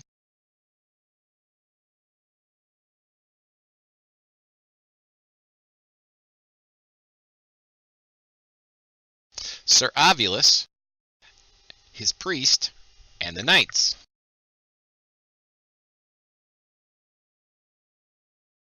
Okay. Sir Ovulus has his sword in hand, glowing brightly. Stop, ne'er-do-wells! Stop what you shall do, miscreants! I start screaming for help. It's like, oh my god, you're just in time. Help me. See, I'm dying. We went in there to ask. Oh, for give me a something and they deception attacked check. us. This will be an action. I just want to let you know. Your deception Okay. is an action. But they did attack us first. Tell the truth. They attacked us first. We had to defend ourselves and then just simply escape, try to escape. See, I'm almost dead. I'm not trying to deceive him. I'm actually telling the truth. Okay. Well, so you're not trying to deceive him. You're trying to tell him the truth that you were attacked first and all the rest of this stuff. Okay.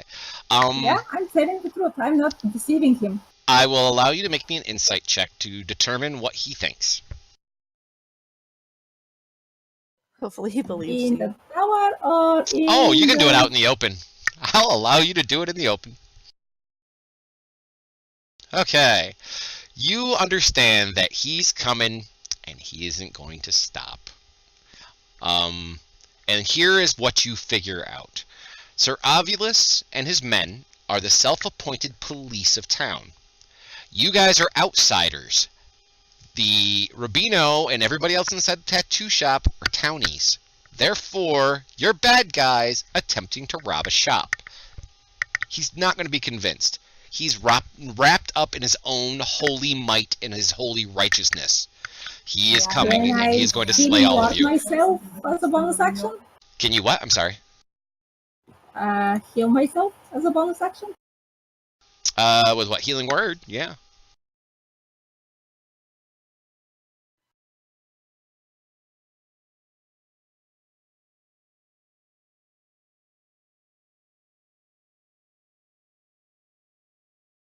I have so many spells. While we're at this, Ariki, can you make me a perception check? Since your passive won't work right now since you're in combat. Excellent. Do I have an action still? Yeah, you still have your action. I'll allow you to still have your action because you didn't try to deceive him. You were telling the truth. Yeah, I cure wound myself too. Okay, that's the right one.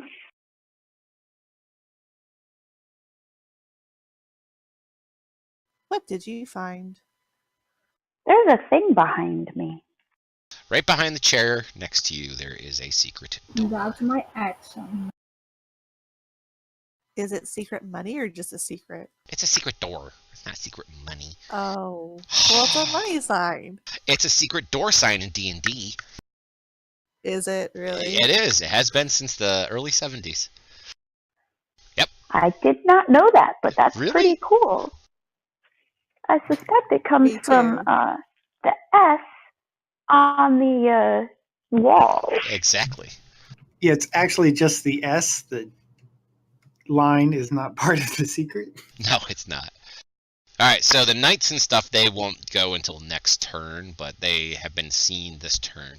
Alright, so Seraphim, you're inside. Of course, you have no idea what's going on outside yet.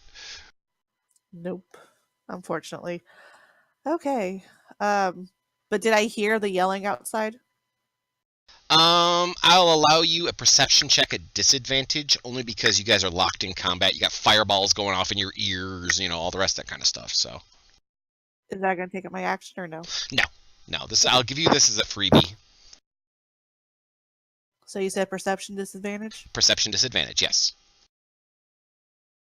Only her. The others can roll it, except for Riki. She's way off it. So Bowden can roll it, and Aglius can roll it as well at at disadvantage. Seraphim, you can only hear your own heartbeat right now. Okay. A 1 is, pretty much it for you. Yeah. I'm too busy fighting, whatever. Same thing with Aglius and Bowden. The two of you are too busy fighting and doing your other stuff that you don't even pay attention to what's going on outside. Oh, that's a dead tough. Dead dude. Yay. So we rolled and we didn't hear anything? No, you didn't. Okay. And I'm going to go ahead and I guess take care of this guy too.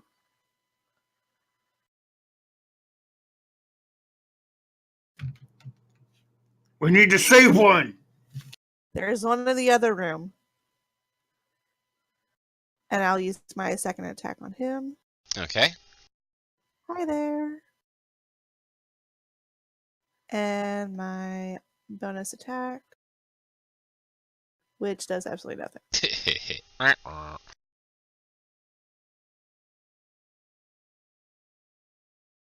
Alright, the other Knigget will go next round. Bowden. All right, Bowden will walk over and attempt to open this door, Not a difficult task. and would love to see inside. There you go. Then move in, attempt to open that door. Alright, this door opens easily.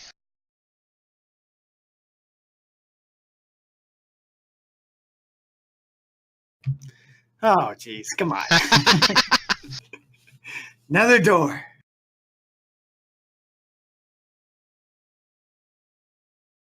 Okay. I think you'd be out of your move-related actions opening Yeah. doors. So you'd be into regular actions at this point. Don't these guys ever have sliding doors in this place? Come on.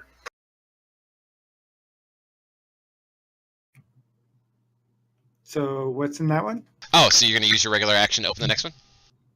Yeah. Okay. You find a flight of stairs going up. And I'd like to move up to the top. Okay, you'll go there, and then I will... There you go. If you want to turn the corner, you're welcome to. I do. Okay, make me a dexterity saving throw.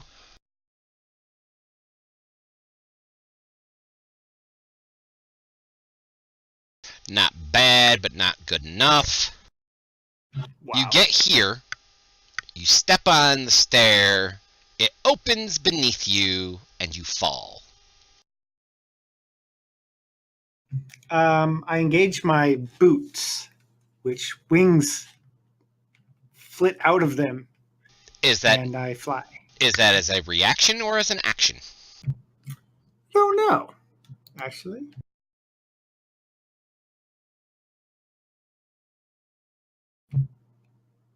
Looking.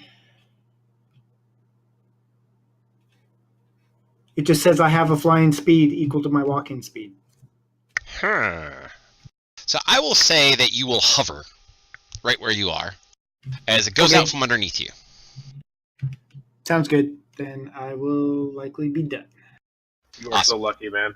I Yes. saw a bunch of 6 dices going. Yes, there was 8d6 right there. All right, this knight will go next round. All right, Ariki, it is your turn.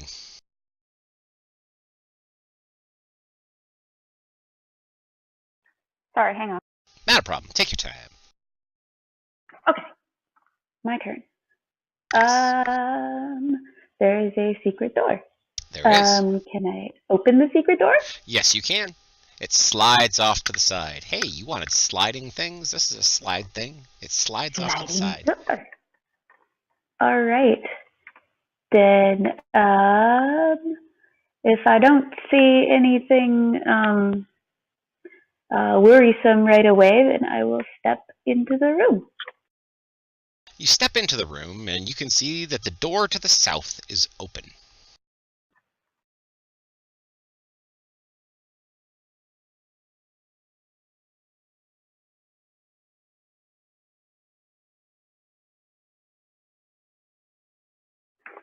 Then let's go investigate. Okay, you and see the door who to went up there. Yeah, so you see the door to the east is also open. If you wish to do any more investigations while you're right here, you're welcome to go ahead and roll investigations. Or perceptions, your choice, I don't care.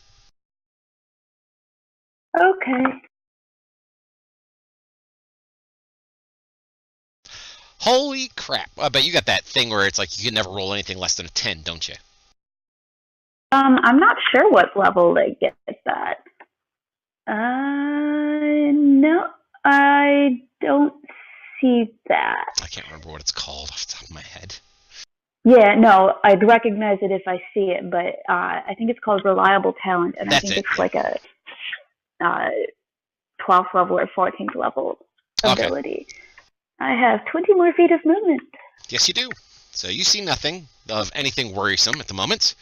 But as you begin, if you're going to go up the stairs, you will see Bowden flying over a hole in the floor, which is closing on the stairs. I think I will. Yeah, watch that. Watch the first step. It's a doozy. Yeah. I think I'll stay where I'm at for the moment. Excellent. All right, meanwhile, outside, this knight will advance on Lady Arcana first. And he is going to swing his sword at Lady Arcana twice. There's a hit. And a miss. Seraphine. All right, I'm still going to try to take care of this master thief here.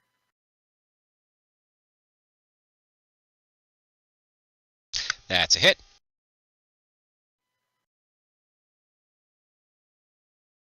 Nice. And one more. He will not die. He's still not going to die. Wow. He's very beefy. He is. He is a beefy bastard. All right. What is he going to do to you? What is he going to do? I'm going to have to start pulling some weird shit out of my GM toolbox of crazy. So, he is going to cause you to make a dexterity saving throw. Okay. So you make your dexterity saving throw, and then I will explain what just happened, because this is going to be his action. Oh, damn, you made it. 21? Fuck yeah, you made that. All right. So what he does is he reaches up and he tries to eye gouge you. He takes 2 fingers and tries to poke you in the eyes. Wow. And How you are able very to slap his prestigious hand of away. him. I'm thinking she just put her hands straight up and down in the air. Hey, right in Mo! front of her nose. Little Three Stooges action.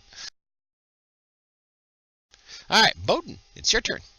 I almost kind of wanted that to hit me just so I could hurt him back. Then it really would be a Three Stooges moment, you know? All Bowden will right. continue up the stairs. You continue up the stairs, which I'll slide you down a map. There you are. So there. Goody, another door. Another door! I will open More it. doors.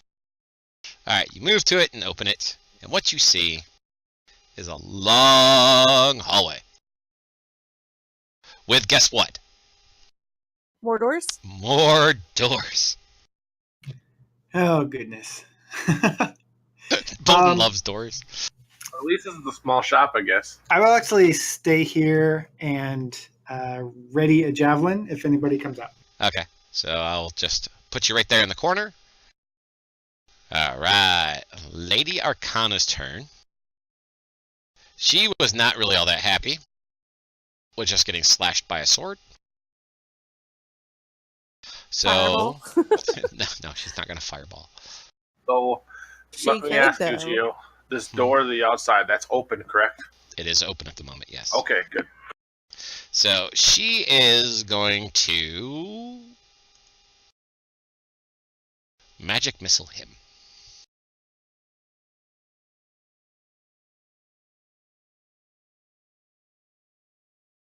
There. Now it's Sir Aglius. I'm sorry, Sir Sir Ovulus. now? Yeah, you're Sir. I got Sir knighted. Ovulus. I'm sorry, Sir Ovulus. Sir Ovulus is going to approach her. Die, witch! Is what he screams. And then he takes his big sword that is glowing and all sorts of nastiness. Swings and misses. Swings and hits. I feel And like we're swings about and to lose hits. our NPC. The one You're non-outsider. about to lose a cleric too. Yeah. Y'all are safer inside. Father Patrick is next. He's like, hey, I know you. Let me kill you. Hey, I see things. Scrolling down my list of stuff here. Alright. That's the one I was looking for, is right here. He raises his hands, he begins to chant.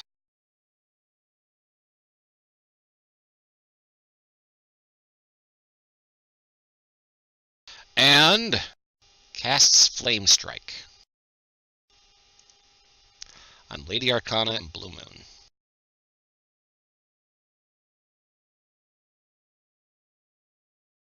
Okay, Lady Arcana has failed hardcore. Blue Moon, I will allow you to roll your own saving throw. It's a dexterity saving throw. Okay. And don't forget you have inspiration. Yes, you have inspiration. Don't forget Okay, that. I will use that one. Awesome, so now you have advantage on your save.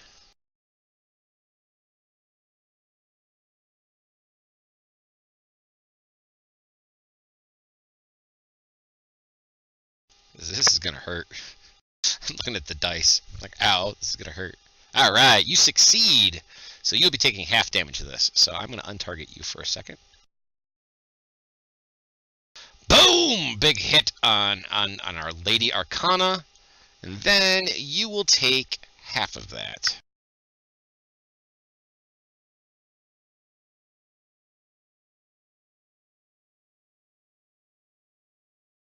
Awesome.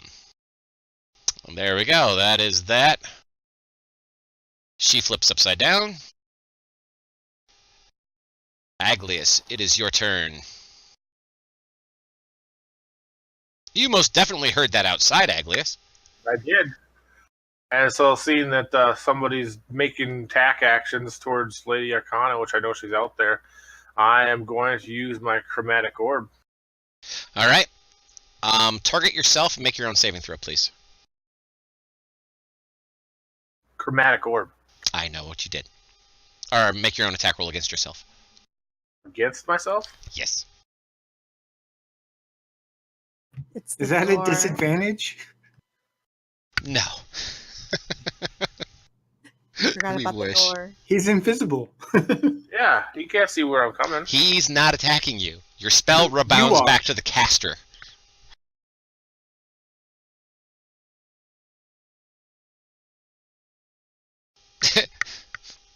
It's not advantage against yourself, that's for sure. Okay, it's not against him, it's against you. Well, either way, a 15 wouldn't have hit me. It doesn't hit you? Okay. That's good. That's very good. As it Is the bounces door back. open or is it closed? Oh, the door is open. Okay, just making sure. Yep, the door is wide open, and so Aglius, you cast a chromatic orb out. It goes out, it strikes Sir Ovulus, and ricochets off of him and comes straight back at you and collides with the wall behind you. That is some cheating Oh. armor. That's some nice armor. We're gonna strip him when he's dead. Yeah, if we can get him, I can't hit him with any spells.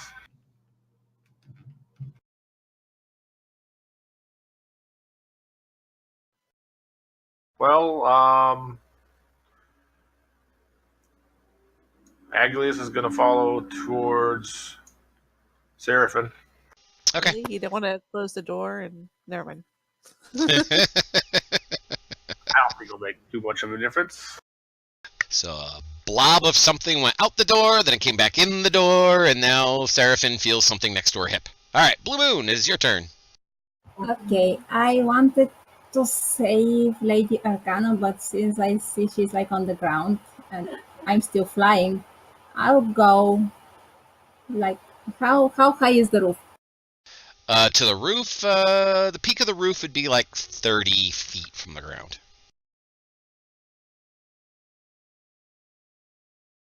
The edge of the roof, the Okay. eave, would be about 20 feet. Can I get on the height like on top of it or something? Oh yeah, you can duck yourself up on top. So what I'm going to do is I'm going to turn your token sideways to say that you're flying and that you're not actually in the room. Show me how far back on this map you would like to be. So that way I know how deep you are. Just in case somebody has I a want ranged to attack just spell. go out of sight from the guys below. Okay, so what I'll do is I'll put you like that. You'll be out of sight and you'll be flying up on top of the roof. Right there like that. Yeah, and what I'll do is I'll cast out around them. Let me see. Can I get it with a 20 feet radius? That's 20-foot radius. Where would you like it? Yeah, I'd like more to the left. Yeah, right, perfect. I'll go. Wall of fire all around them. A wall of fire around them. Okay, so basically it's going to connect with like the building next door to it, and you'll just surround them with it. And I'm assuming you're going to be... Can I modify it so it goes only around them? More like not exactly a circle, but a squished circle? How about a bunch of squares put together? I just want to encircle them, like not being able to see or move on anything. All of them. All right, I got you.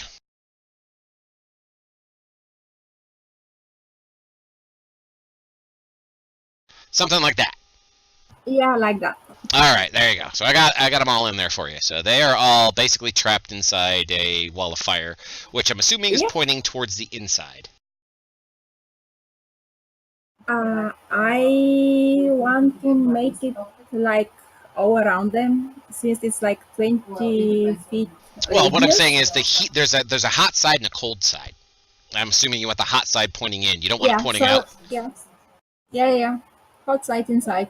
Okay, cool. They're basically slowly cooking. Yes, they will slowly cook inside this little box. Just like Martha would do. Yes, indeed. Does it do actually damage?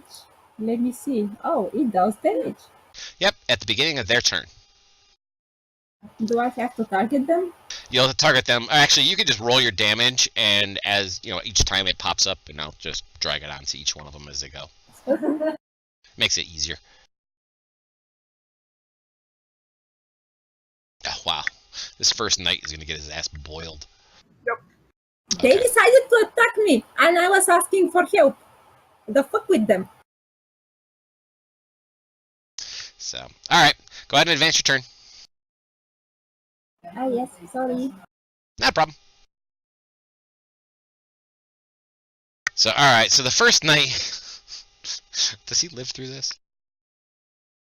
He does! Ow, hot potato. This doesn't feel good. Oh, ouch, ouch, ouch. And he starts running for the door. He's actually going to take a full dash action. No, run he through it. can't. They're totally surrounded. The I door know. included. They can still run through it. It doesn't stop them from moving through it. But he has to take damage again. So go ahead and roll your damage again. Hopefully. And run through the wall of fire? Oh, yeah, he's running through the wall of fire. He doesn't want to be stuck inside this. He's not going to burn any eyebrows or eyeballs. Oh, he's going to be toasty. So... Oh, he's dead. He takes 36 more damage trying to run inside. Yeah, he died. Not to mention you have your little sword in there too. Right. So, alright. Then... The next night, go ahead and roll damage. These poor guys are getting parboiled in here. Oh, Jesus. He takes a little damage. He, too, is taking a full dash to get his butt in there. He's Roll a cooking second more set. and more. Oh, this is awesome. What is this that she used again? Wall of Fire. Wall of Fire is an amazing spell.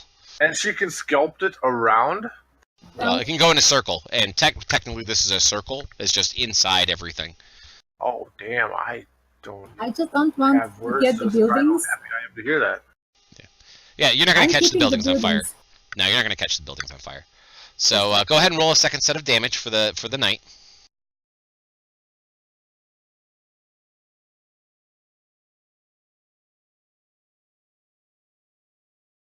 He dies. He parboils himself going through. Alright, this next knight technically is within 5 feet of the wall, so go ahead and roll damage again. Oh my gosh, blue is just going to like wipe everybody out. I'm so proud of her. I asked for help. They decided to attack me and my friend.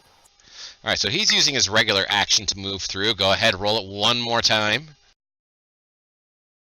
One more? One more. Oy. What's getting everything is the fact that her Radiant Soul is doing additional damage on top of the Wall of Fire. 10 more. Alright, so they're all gone. Alright, so back up to the top. Sir Ovulus is the first to go. Actually, Sir Ovulus is not the first to go. As... I think... Let me check. What is your passive perception, Ariki? I believe it's 21. Okay. There's my stealth check. So, as the Master Thief, will come up the stairs behind you and stab you. I was just wondering about that guy too. Yep.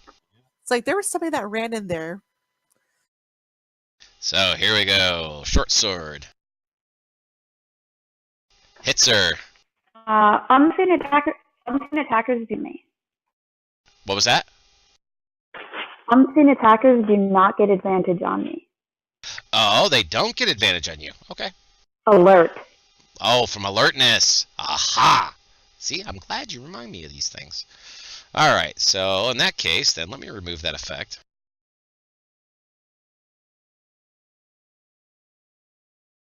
So, let me see, what did he drop?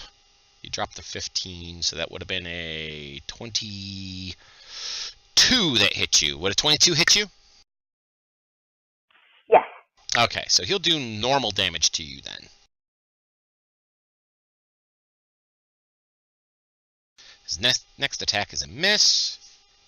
And then his last attack is a miss. Ah, shit. And he's stuck there because he's out of action. Alright, Sir Ovulus, on the other hand, he walks through the wall of fire like it's not there, and into the room. He walks into the center of the room and looks around. And he's... A chance to attack him or no? Who? The spiritual weapon. Spiritual weapons don't get op shots, and she's on top of the roof, so she can't see. Okay. Yep. So they don't have a will of their own, unfortunately. So he will start walking in your direction. He is absolutely aghast with the fact that you have butchered all these townsfolk. He is very unpleased. Alrighty, Aglius, you're next. Okay, I have one question. Being a level 10 wizard, I've had experience. I've done some damage in combat, and I've seen some stuff. Have I been able to use Dispel Magic on reflective style armor before? You've never seen reflective style armor before? Okay, but it does remove the effects of... If you make your spellcasting check, then possibly. That's all I can say. Okay, what do you want me to do then? You're going to dispel him? Is that what you're going to try to do? That's what I'm thinking. Okay, you can go ahead and roll me a spellcasting check. And what's... Oh, is that one of my rolls? It should be on your skills. It is. Now I'm invisible, so that's at advantage, No. correct? This is a skill check. This is not an attack roll. Tower? You can do it right out in the open. Fantastic roll! Awesome. Something was dispelled. You know something was dispelled. On him? You know something was dispelled.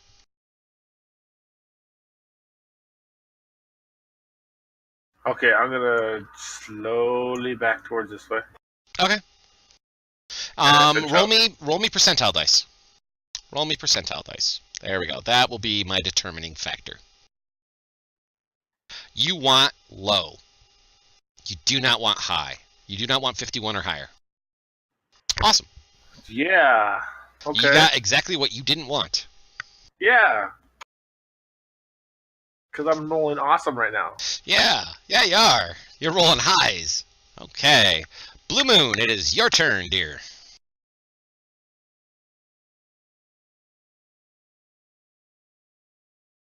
I have to see if actually the flame wall is a concentration. Wall of Fire? I can't remember. I don't It think. doesn't say. If it doesn't say, then it probably isn't. Oh wait, I was looking at Flame Strike. Wrong one. Yeah, it's concentration. I'm keeping that one up. And I want to... Can I cast while I'm concentrating, like healing on myself? Yes, as long as it's not another concentration spell, yes. No. Simple healing. No. No. What happened? Aglis knows exactly what happened. No, you can't do that. That's just not right. It's too powerful for that to happen. That's what a natural 20 does. Did you dispel all your items?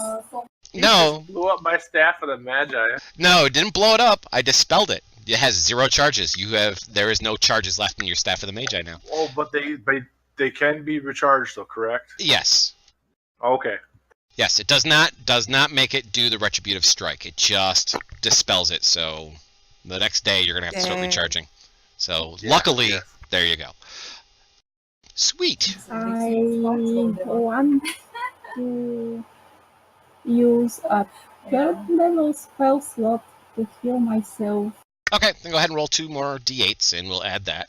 Meanwhile, Ariki, you get a movement as a reaction, don't you, for the person standing next to you? Yes, I do. How far? Do I need to roll some kind of acrobatics or athletics check to skip that hole that I saw, just in case it tries to reappear? I do want a dexterity saving throw, and you'll have it at advantage.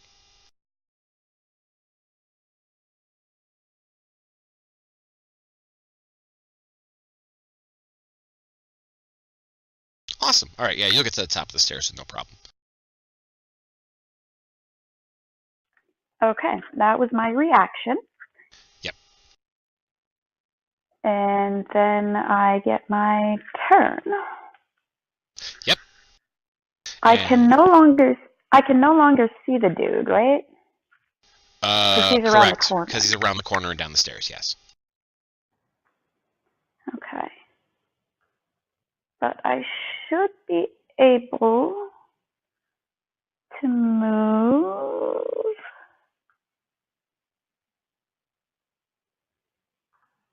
there. In fact, I can move there if I want to. Yes, you can. The door is already open. Can I peek in from where I'm at? Give me a percentile dice roll. Because that door right here that's to the south of you is closed. But this is for something entirely different. Okay, I'll say yes. You're keenly aware while you're moving around, you'll see this. Oh, okay. Which, here, let me expand this a little bit. You're on the 2nd floor. Keep this in mind. Uh-huh. Uh-huh. Okay. Interesting. Uh-huh. Very interesting. All right, I think that is going to be my turn. Okay. Meanwhile, down here, I've almost forgot this guy was alive. He's no longer attacking Bowden because, well, that's long since passed. So we are going to attack young little Miss Seraphin, who is trying to eat his face. Hits! Oh my god, I hit you. I'm doing as much damage to you as you are to me. And a miss. And I will go ahead and take my reaction. Oh god. Alright, you take your reaction. Uncanny dodge! Oh, I shouldn't. Fuck! I burned that, didn't I? Alright, so he takes disengage, the bonus action to disengage, leaps over the table, runs through the door, slams the door behind him, and you hear his feet pounding on stairs. Are they going upstairs or downstairs? Sounds like a down. Oh, damn. You didn't think you guys are going to escape without another dungeon or something, did you? You know me, I love my basements. I know. Bowden! Where I hide all the bodies. All right. Well, seeing Ariki had a little bit of issues down there, Bowden is going to fly down there and have it appear like he just jumps and lands on that bottom platform. Look at the guy. Roar! He's doing the Hulk landing. Yeah. It's like, look, just stop. All we wanted to do was make a deal. You didn't have to make this difficult. Let's just talk. And ready in action to, just attack him if he attacks me or tries to run away. If he does anything except, okay, dude. Yeah, basically. Gotcha. All right. All right. Can you believe it? This is only Lady Arcana's first death check. Hey, she rolls an 18, so there's one success. Meanwhile, Seraphin. Okay. I'm going to close the door I'm right next to. No, Sir Ovulus, you are not going to hurt me. Is there like a lock or something on the side of the door? Yes. I will go ahead and lock it. Okay. Close the door, you throw the bolt. I'll say Great. you'll have half movement at this point, since that's a lot of action going on for a move. Yeah. At that point, I am going to go ahead and go over here. Agulus says, I think I have a plan. A disembodied voice of a gnome says something. She's used to it by now, though. Mostly. It's still kind of creepy. Ah, you're welcome. But I mean, since you did, touch my hip and whatever while you moved past me, I figured you were here. You didn't trip over my tail, so that was nice. Or bullet. Yet. That too, yeah. Although, hellish rebuke. Hellish rebuke. Hellish rebuke. Wah ha ha. I haven't used any spells. All right. Father Patrick is more than 5 feet away from any of the walls, so he's safe for the moment. What is he going to do? Let me see. He is going to... Pray for the souls of the stupid that decided to attack on sight without actually stopping to think. Oh, I know exactly what he's going to do. I know what he's going to do. He casts something upon himself. And then he is going to walk inside the house. Go ahead and roll damage, please. Okay.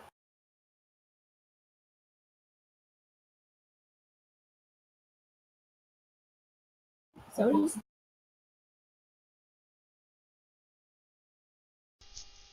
Nope, not that one. The other button.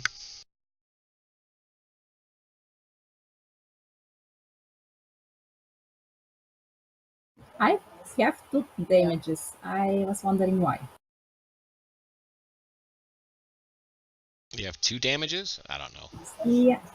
I don't know off the top of my head. I'll look at it later. 5d8. Okay. Yeah, I'll look at it later. Okay, so he walks through the fire. Remarkably, you rolled really low, so that was kind of nice. Yeah, well, I was rolling flame strike damage before. Sorry. My bad. Ah, that would explain a lot. Doesn't heal him. I had my button pushed down while I was doing it. That was my bad. Well, maybe there are a few alive NPCs. Probably, but that's okay. It was fun. It's fun doing that kind of stuff. All right, now go ahead and roll that damage again, this time for night number 24.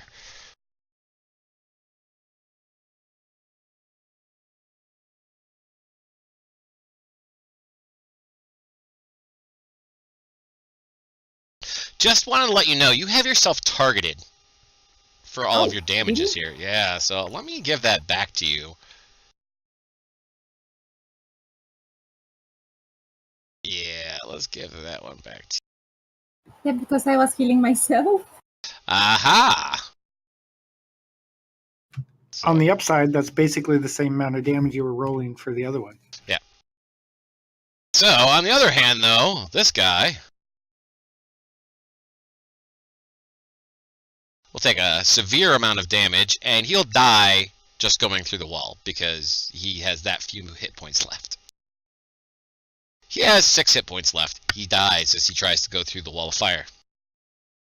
Ariki is now your basically turn. The damage is nearly the same. They're high damages. I'm going to tell you that. They are high damages. So, alright, so Ariki, you're up above. You just heard Bowden jump down the stairs. Booga, booga, booga, to go scare the living shit out of that poor thief down at the bottom. I'd like to move over and listen at the door. Okay, you can move over and you can roll your choice of investigation or perception.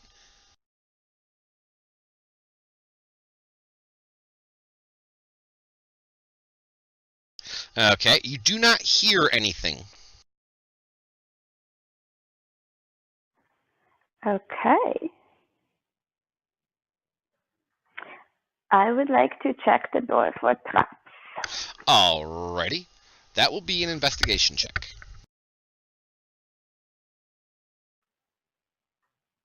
You Oops, discover I probably no should have rolled traps. that in the tower. Okay. That's okay. Do I have enough actions left to attempt to open the door? That would be a part of your movement, so yes, indeed, you could open this door. Okay. And you will see inside a bedchamber. Empty? It appears to be empty. Okay. I am going to leave the door open. Okay.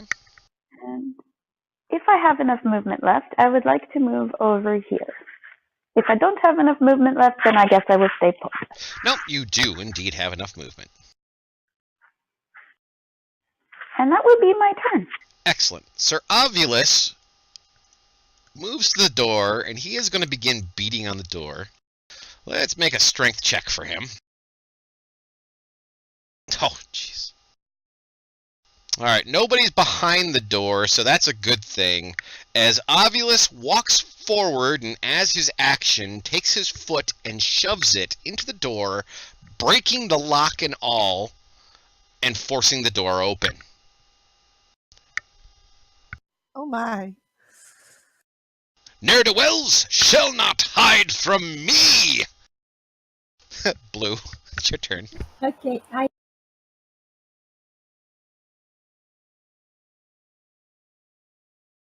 Okay, so you fly on down. I'll use a second slot spell level to heal Awesome. with the most one.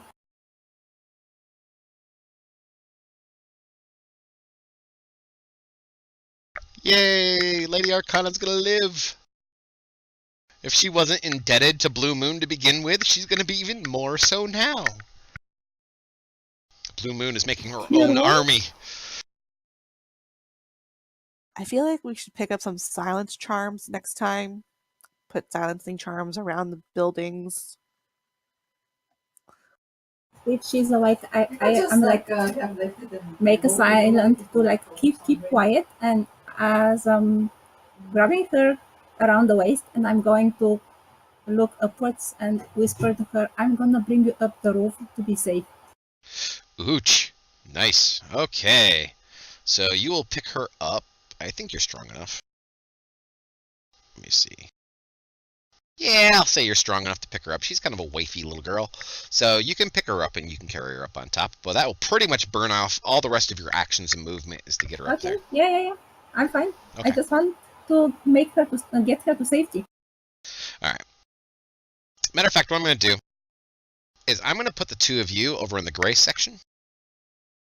Okay. To determine that, to show that you're up there in case, other actions are happening down here below. So there you go. You can go ahead and advance your turn. I have a question just from like technical perspective. Yeah, Can I reverse the heat of the wall? You can indeed reverse the heat on the wall. You always choose which side is going to be hot. So if you want the inside to be hot, that's absolutely fine. If you want the outside to be hot, that's absolutely fine too. Do I need another action to do so? Yes, you need to do that as a bonus Okay. action. Yep. Okay. Alright, so Seraphin, it is your turn.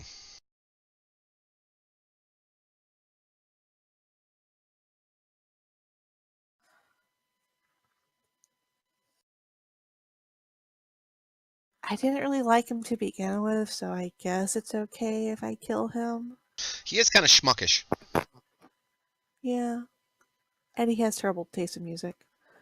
Yes, he does. Because that's a deciding factor of whether or not I should kill somebody. Exactly. You have an intelligent weapon, don't you? Your sword, if I remember correctly, is an intelligent weapon. I don't think it's an intelligent weapon. It doesn't say it.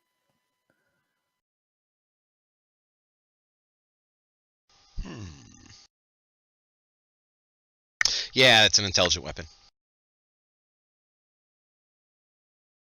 Which Okay, what does the sword say? Nothing to you. I'm whispering her. Give me a second. Give me a second. Before I do something bad.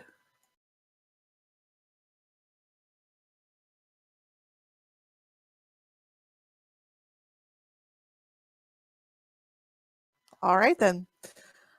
I will go ahead and open the door I'm next to. Okay. Is and it you will unlocked? see. Nope, it is not locked. Awesome. Yep, the guy did not have enough time to lock the door. Great. Move inside. Lock it. What? Okay, close and lock it. All right. You're invisible. I'm sorry. I don't know where you are. And self-preservation. And I guess I'll be going downstairs with the rest of my movement. Okay. At the bottom of the stairs, you will find another door. Of course.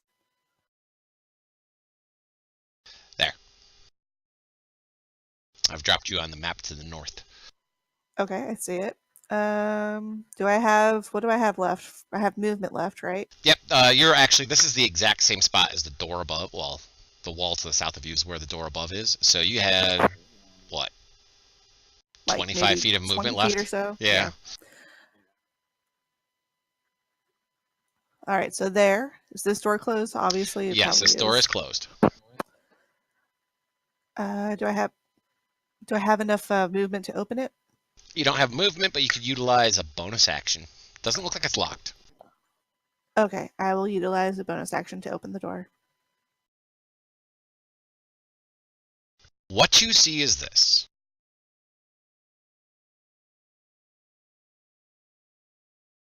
A big, empty, well, not empty, it's full of boxes and crates and all sorts of stuff. A big basement full of stuff. Okay. And am I still able to do movement or no? Yes. Okay. I'm going to move here because I'm going to end up probably locking this door in my next turn. You can use your action to do that. All right, and I will use my action to lock the door. All right, so you have used your bonus, used your action, used basically all of your movement to get away from the bad guy or good Yep. guy or whatever guy. The guy that's trying to kill me. Yes. Yeah. Okay. Bowden, it's your turn. He hasn't done anything yet because it hasn't come to his turn yet. How is that possible? Because you're going faster this round than you were last round. He acted pretty early on in the round last time. Oh, that's right. I guess I'll just do the same thing. Just try to convince him that nobody else needs to die and we could just talk. I will allow you as your held action, but as it gets your turn, to do an insight check to figure out what he is going to do. Okay. That way it may influence your actual action this time around.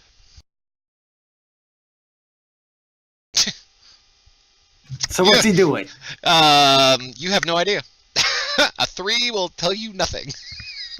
All right. So I repeat my last action. Okay. You can try to convince him that he will be the chief of this organization or something if he plays his cards right. Yeah, That would be strategic talking. it would be. That would be like a plan. Yeah, I know. That'd be awesome. All right. He walks up and puts his hand on Sir Ovulus's shoulder. Sir Ovulus is now glowing.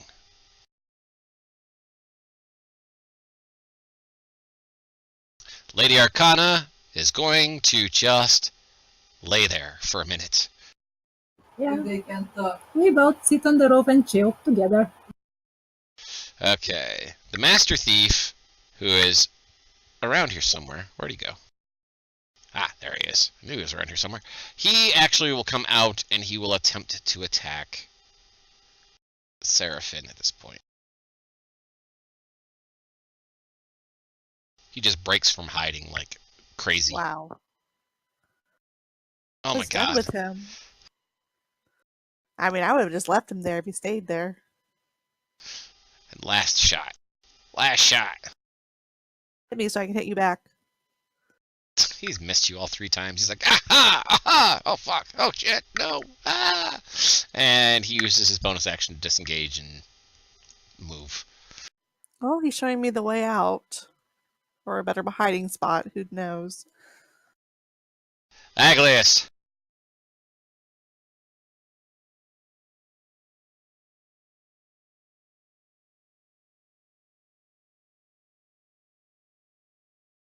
What do you want to do? By the way, Bowden, your guy is just kind of standing there staring at you.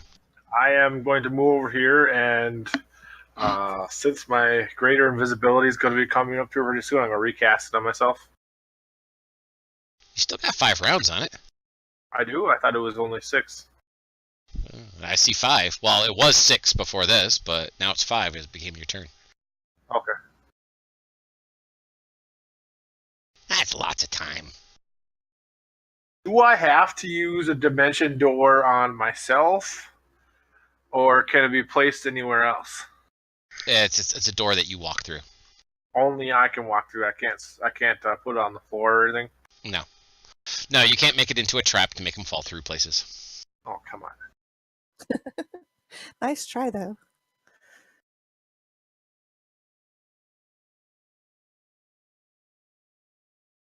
As he looks over his thing, going, I'm gonna die, I'm gonna die. I am gonna die.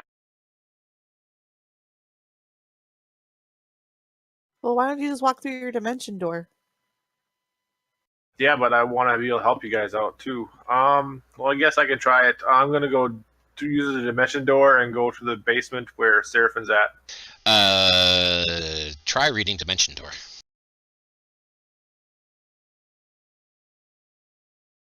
Yeah, it says I can go straight downward or upward up to 300 feet or 200 feet.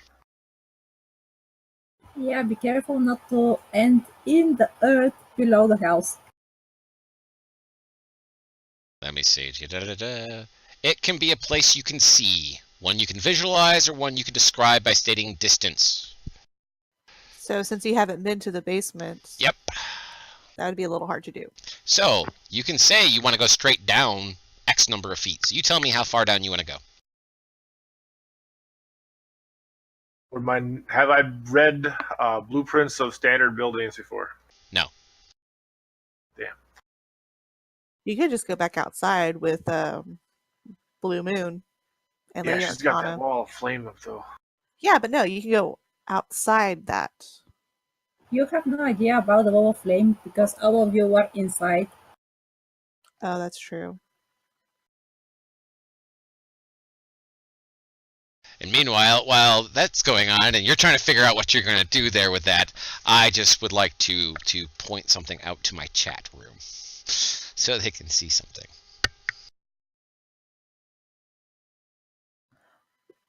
Did you go around the back of the building or to the side of the building? I'm just trying to give you like options.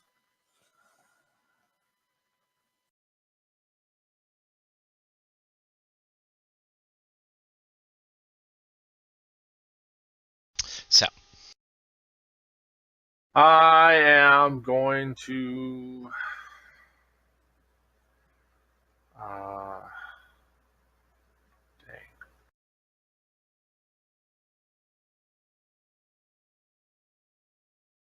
no pressure. You could only just die if you picked the wrong I thing. don't. Whoa. I just thought of something. Mm-hmm. I am going to shoot grease on the floor. Okay, you're going to use grease. All right, go ahead and grease up your area. Go ahead and put the pattern down on the floor. It's 20 feet or 10 feet, I forget. Look it up. You look it up. I said I'm going to look it up. It's your spell. 10 foot. Okay. 10-foot square, centered on a point within range. There you go. Awesome. Thank you.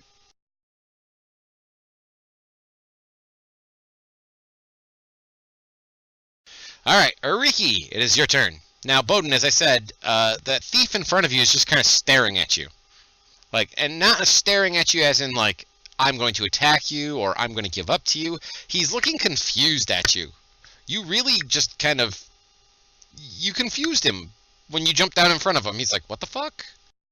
Wait, what?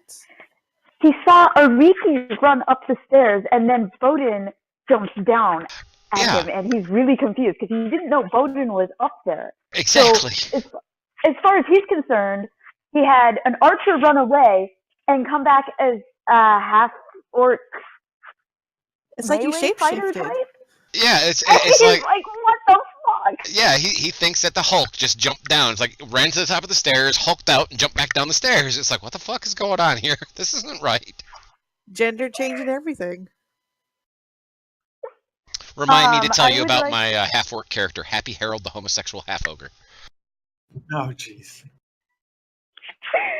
I would like to listen at the door. Okay, you may roll your choice of perception and investigation. Ooh, okay. You don't hear anything coming from inside this room. Okay, I would like to check for traps. Alrighty, that would be an investigation.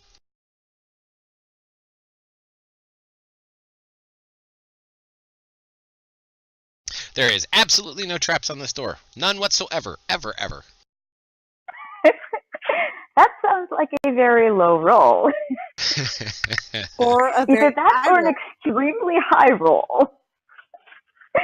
I would like to attempt to open the door. Okay.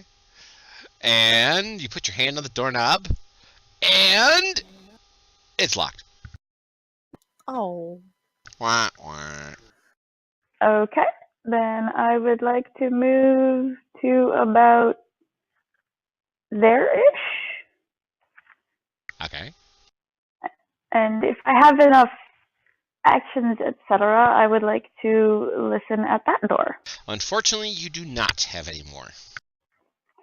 Alrighty, then I think I will be done.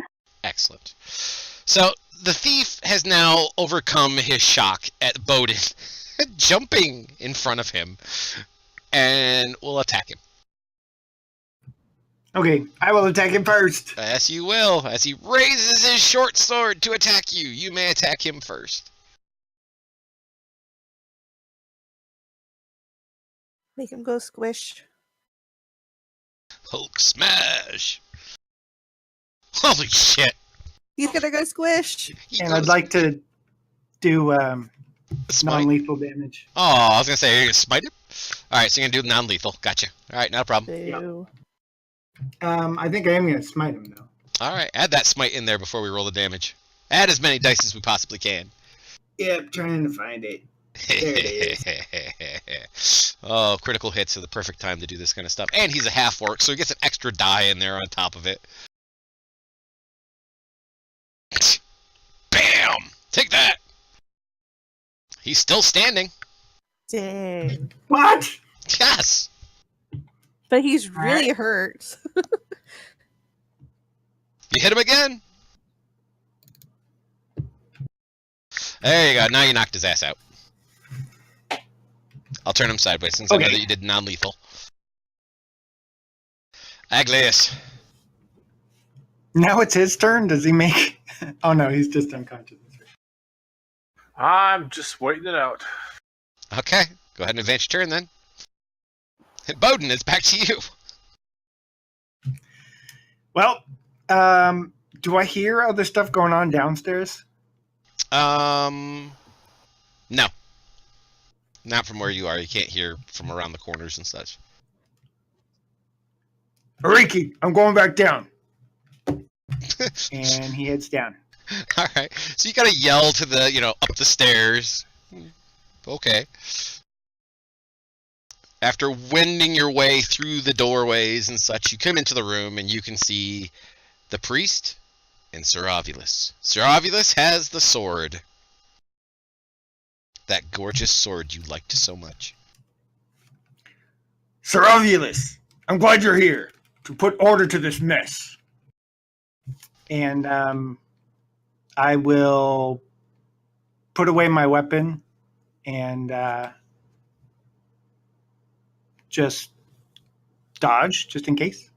Okay, add the dodge effect to yourself. Alright, so Sir Ovulus will definitely turn his head as you come down. He takes that giant greatsword, the gorgeous looking greatsword, light filling around him, points at you and says, "Demon, you shall be vanquished for the atrocities you have committed on these citizens."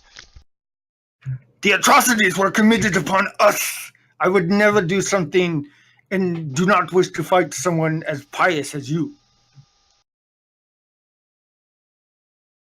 And He I doesn't just seem to hold be my listening. hands out. Well, crap. Yeah, I just want to let you know, doesn't seem to be listening. He is definitely wrapped up in his own holier than thou kind of thing. Seraphin. Oh, okay, so thief number 7 already did the thingy. Yep, Yeah, he already let me moved. just go ahead and follow.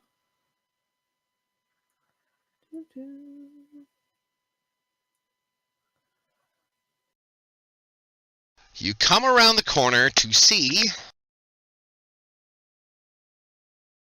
More doors. more doors. And somewhere in my And combat something tracker. else. There you go. Another guy. Another dude. Another dude.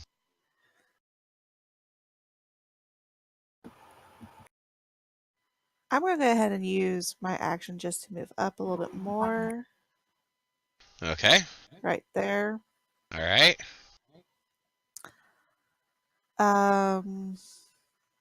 Right.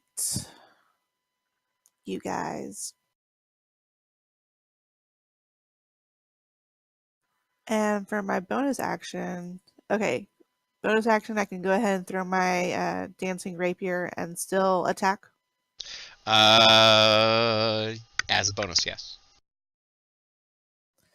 And it will do so. Okay. Tiny Dancer, go. Go, Tiny Dancer.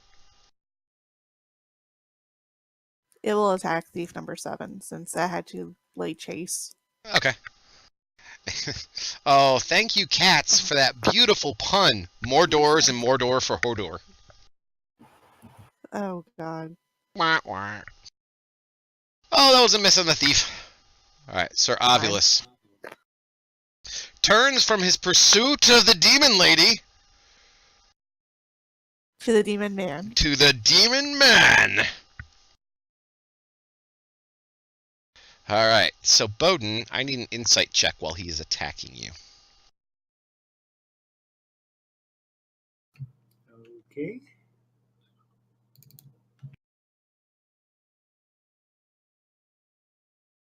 Ooh, good one.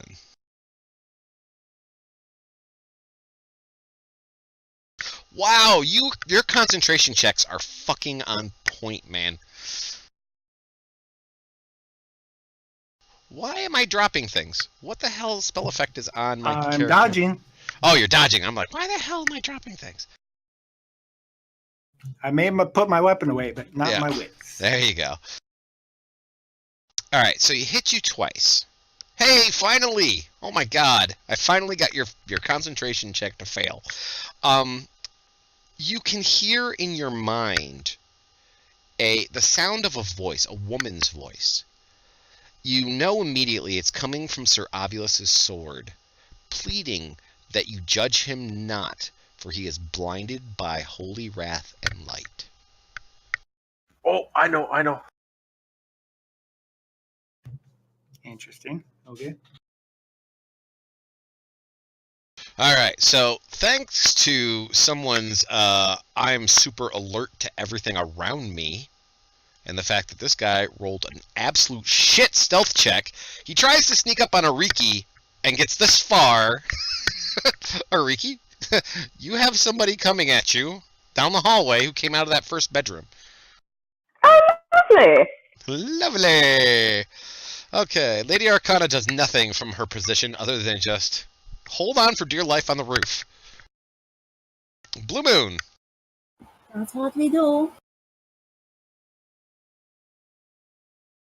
I will bonus action heal Lady Arcana.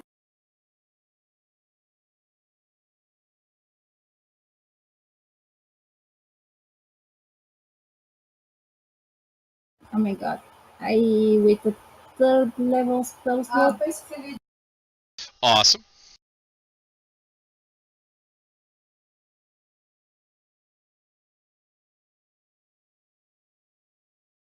You're doing what? Healing word again? Yeah, I think it heals the most. And it's level 1 spell, so it's gonna be 3 1d8s. It would be... Yeah, I think that's it. Oh, that's Cure Wounds, okay. Yep, so you heal her for 12 points.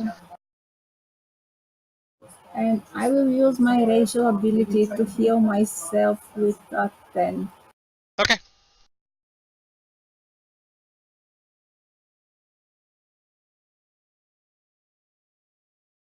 Which will have you pretty darn close to being perfectly done. I can do the same, right? Drag and drop it on myself. Yep, just drag and drop it on yourself.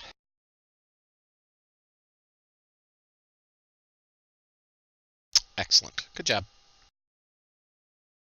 And I will ask her if she wants to go down. That it still might be dangerous. And the guys actually think. Yeah, she just shakes her head. She just shakes her head no. She's like terrified up here on the roof, but she's more terrified about what's going on down below. Okay, then I'll tell her, don't worry, I'm not going to forget about you. I'm going to get you when all of this is done. Okay. And I'm flying down, and yeah, so far that's what I'm doing. All right, so you're going to fly down next to the door. You're not going into your wall of fire, of course. I'm not entering it, and I want to cancel my wall of fire. There. I can't move it, right? There you go. Okay, No, you can't move it. Nope. Wall of fire, once you cast it in a spot, it stays in that spot. Okay, then I'll cancel it. And I'll chill there for another round. Okay. In that case, I think you are all set. And it is now the Tough's turn. He comes up and he approaches Miss Seraphine and attacks her with a longsword. Hits!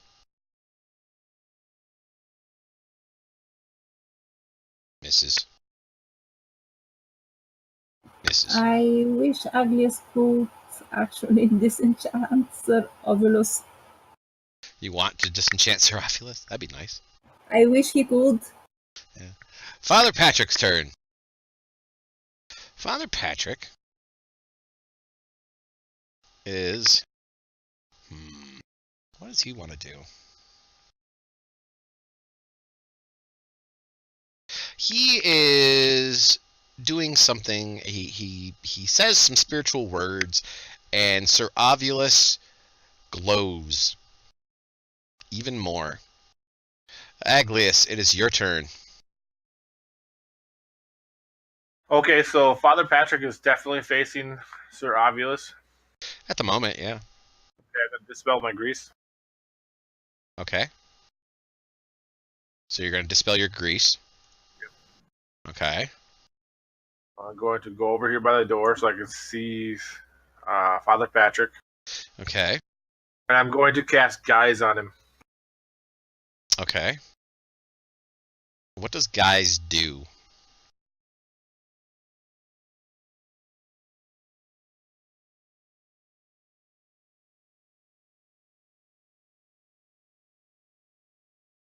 Oh, Geas. He is. Yeah.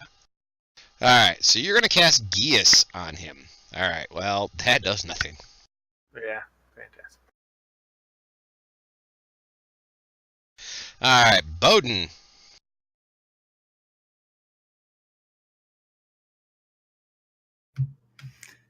All right. Can I get around Sir Ovulus? I would say yeah. There's enough room that you could probably wiggle around him a little bit. Okay, and I see no one else in the room or anything. Except the priest, Father Patrick. Right. I will be speaking to Father Patrick, dodging, and going and standing in the doorway. Or just outside the doorway, actually. Okay. So do you want to dodge as your action, or do you want to disengage as your action? Dodge. You're gonna dodge. All right. So Uh, Sir Ovulus dodge will is- definitely take Isn't his that option. like on spot? Wasn't what? I'm sorry. I think the dodge action is to when you are standing on one spot not doing anything. I think he means disengage if he wants to run at the door. Oh no. What he's doing is he's moving around over to there, and then he's gonna dodge. So, Yeah, so I start dodging and then walk over there. well, you can only dodge in one space. You can't move and dodge at the same time. Yeah, that's what I meant. Really? Yeah. Yep, it's after you've ended all of your movement. Yes. Interesting. Okay. So, all right, what I'm going to do is we're going to remove the dodge effect off of you. That's the. Oh, yeah, sorry. So go ahead and remove that off you. And then I'm going to take my op shot at you. Which, you bastard, you're making me burn this bonus right here. It's a hit.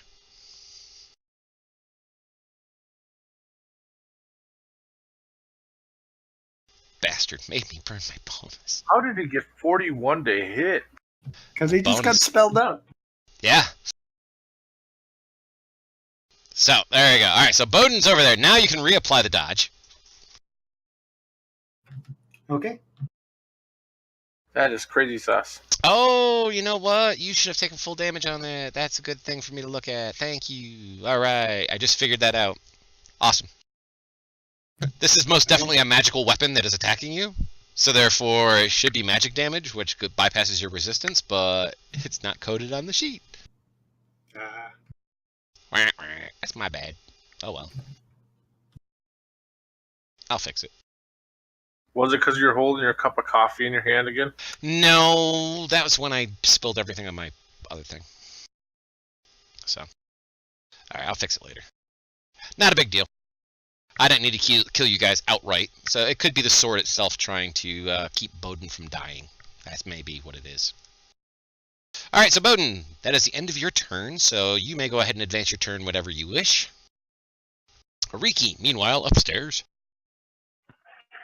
Is going to shoot at that guy who just decided to appear in the bedroom and chase after me. Okay. And miss. Yes. Dodge doesn't say anything about standing still.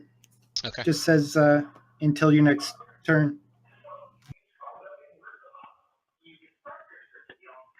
And that is about all I'm going to do. Okay. Yeah, I'll take a look at it and we can talk about it again after game. Sure, no problem. Alright. So the thief will move forward. And he targets Ariki and will attempt to attack her. That was such a bad attack. I'm not even going to give his other multiple attacks in there. Reaction to move back. Yep, and your reaction to move. So that's not a big deal. Alright, Blue Moon, it's your turn. Okay, as I see Bowden here, can I have my token rotated because I'm flying above the ground? Okay. I will burn 4th slot spell level to heal Bowden. Alrighty, not a problem. Yeah, I will assume he's in touch range. Just about, yeah. Just about. You might have to move a little bit closer. Yeah, that works.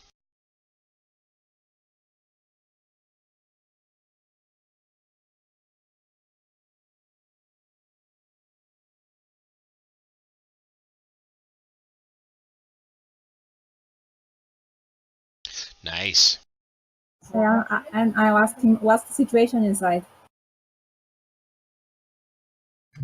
The priest and Sir Obvious are rampaging around. Rampaging. I love it. Okay, Rampaging. I will stay outside. I don't want to. I'll move a little bit back, and we'll try to do something next turn. Awesome. Father Patrick will now target Bowden and cast Guiding Bolt. It's through the doorway. Does that matter? He can see you. It doesn't really matter, though, because you're dodging. Yeah, but I mean the whole reflection thing.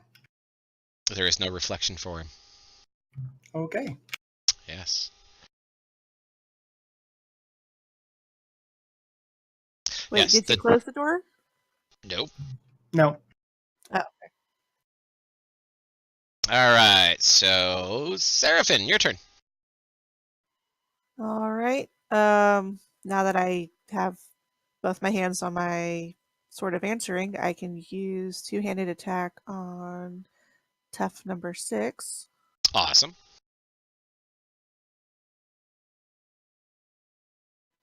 Okay, second attack.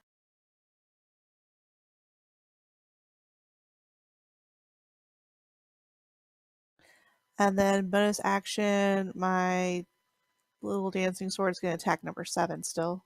Awesome.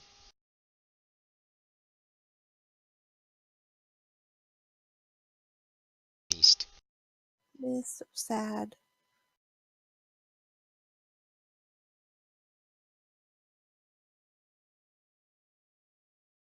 Alrighty, so the thief will move up and attack you from the side. And he's going to stab at you repeatedly like a sewing machine.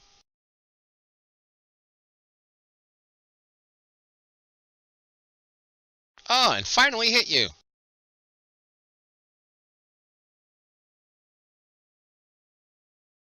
Lady Arcana stays up there. Hold on. I'm going to go Okay. ahead and take my answering shot. Your Hellish Rebuke? Or your parting words or whatever it is. Last clip. Yeah, that thing. Yeah, that's it.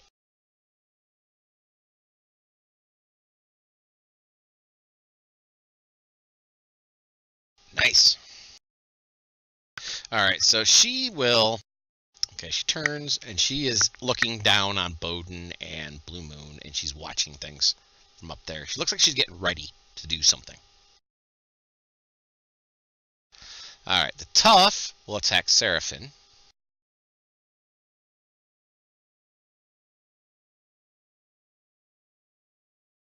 Oh! I rolled the wrong one, but same attack roll. There, did the correct damage, though. Sir Ovulus... Okay, by the way, Lady Arcana says back away from the wall. Get away from the house. Get away from the shop. Bowden will look up and nod. Okay. Sir Ovulus will move forward and attempt to attack Bowden. Misses. Misses. Once again, you're still getting that voice in your head, Bowden. Every time he swings, you can hear that woman's voice. She's still pleading over and over and over again. Please don't judge him. Please don't judge him. I try and think back. How do I stop his rage?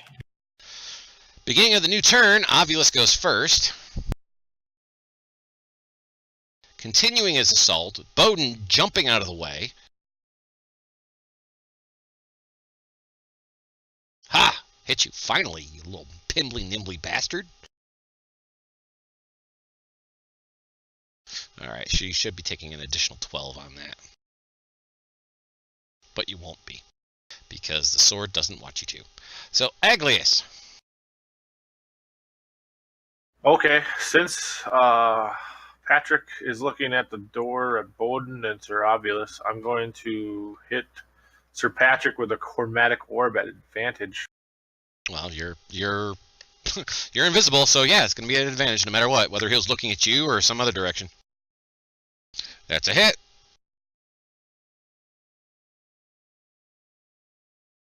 I'm going to light him up with a 5th level slot.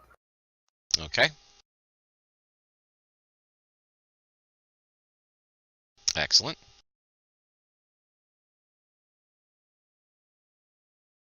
All right, the Master Thief.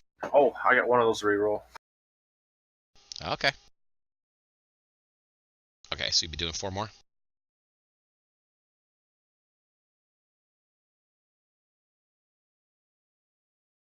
Got it. Alright, the Master Thief will attempt to attack Seraphin again.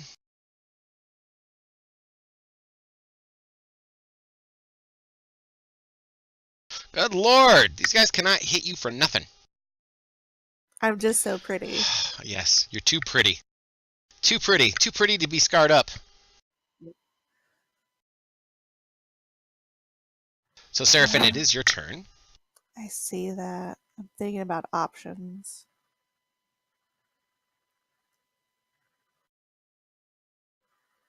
Okay.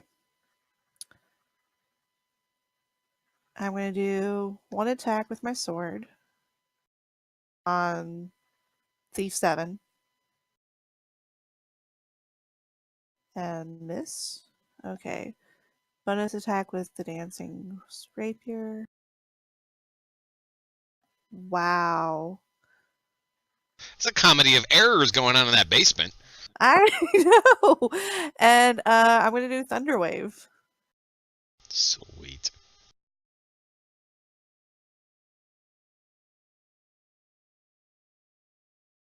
Hey, well, you're gonna knock that thief back, I think.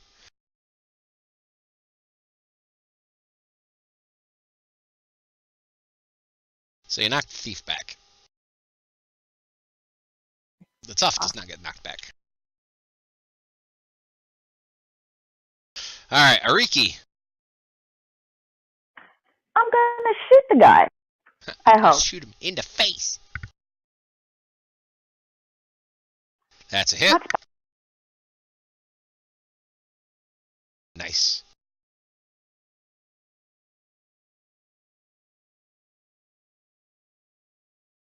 Bowden. All right. Blue Moon is flying, right? I do believe she is, yes. Okay. Am I able to close the door? You'd have to reach in past him, so probably not. Okay, then I'm going to disengage, move back 5 feet, and fly up like 10 feet. Okay, not a problem. There, I'll turn you sideways. Be sure to remove your dodge. Okay, Father Patrick. He now understands there is something going on behind him. He heard the gnome's little voice. He says a word, and then he walks over this direction. And the word he says is just like, so, it's in some magical language.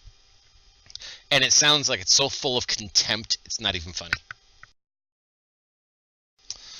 Blue Moon, it is your turn.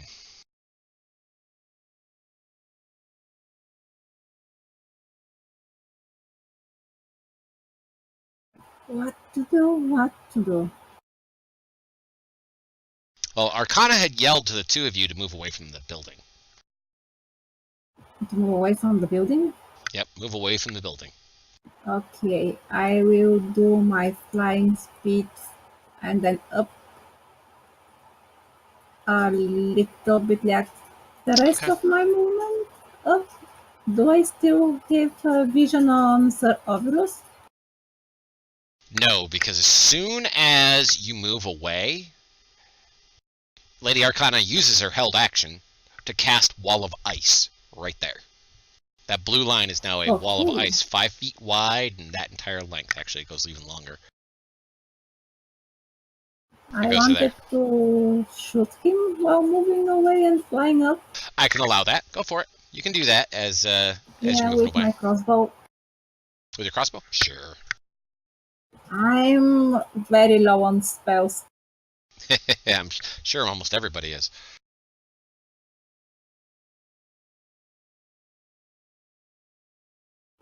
For some reason, I don't see my weapon.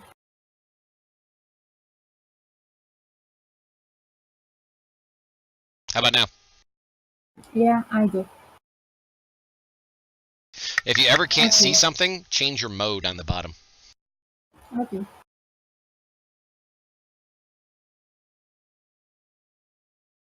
Unfortunately, it is a miss. Okay.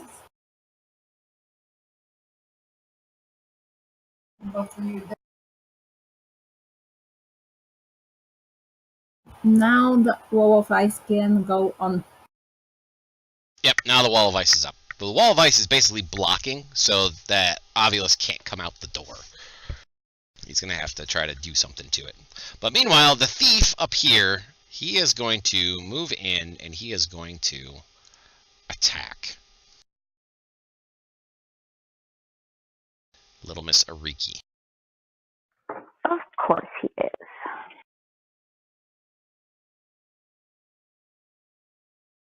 Oh my gosh, it finally hit you. Wow, look at that insane amount of damage. And that's where he is going to end his movement. Alright, Lady Arcana up there on top suddenly turns into 4 Lady Arcanas. The tough in the basement. Interesting. Yeah, Yeah, mirror. see that? She cast. Yeah, Because she I'm cast mirror really image on herself. level. Okay. All right, so the tough down here, he is going to attack. Hey, he hits.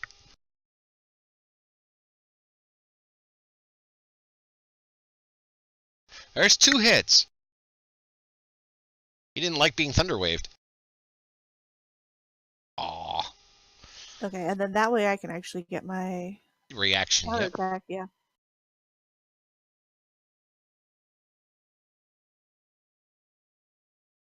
Oh, critical. Nice. Okay, All good. right, Ariki. Okay. Did you approve my move for my Oh. reaction? Nope, I did not. There you go. Okay. That's better. Now I can shoot at him.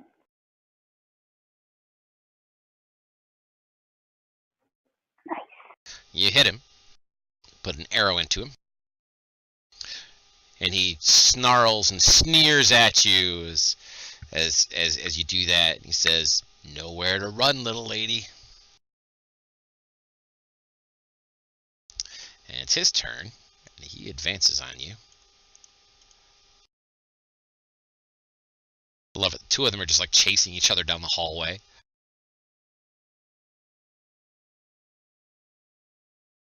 I've missed you, and missed you,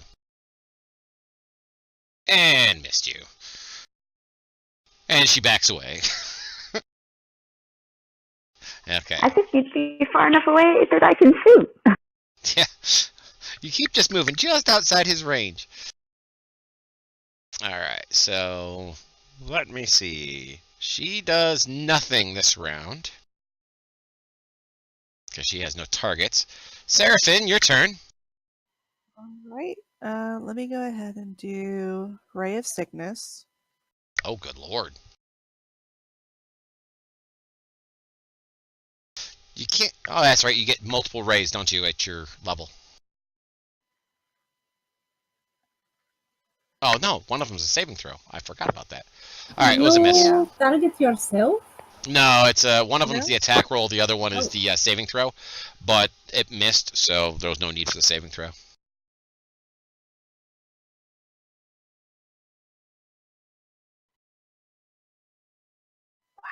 Wow! So bad. There's a hit. So for anybody else, did that die look like it was balancing between a 2 and an 8? Like, I don't know what I want to do yet. I know. It's Oh, like, geez. dear Lord. Even my dice are fucking with you guys. Alright. So Father Patrick is gonna touch himself. I don't know how else to say that.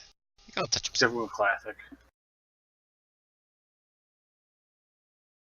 You should see him in the fucking combat tracker, like all of his abilities and stuff like that. It's like I got like 17 screens of it. It's like, this is too big. It's too much.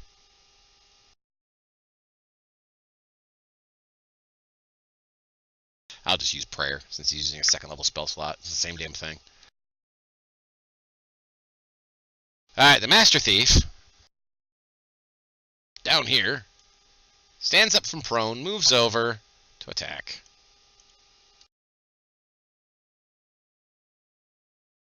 Hits. Can we put down this tiefling?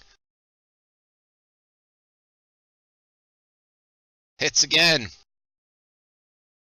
Hits a 3rd time. Uh-oh. Come on, there's no need for this. Well, hold on. Can I do shield for that last hit As a reaction? Yes. Yes, you as a can. reaction? That would give you an AC of what? 20 something. Okay, because I rolled a total of a 21 for that last attack. I didn't. Oh, okay. There, I saw that. Okay. So if it's equal to my AC, Then it hits you. okay, so I still get hit for that damage. Okay, so you are knocked Okay. unconscious. Aglius, it is your turn. I have only one thing left to do. Okay. And that is... Wait. Before you do anything, hold on. Before you roll anything. So you start casting a spell. No sound comes out of your mouth. That did come up on my combat tracker. Because it doesn't come up on your combat tracker. You've been silenced. How long does silence last? I'll tell you. Okay, I'm waiting. No, I mean, I'll tell you when it's off.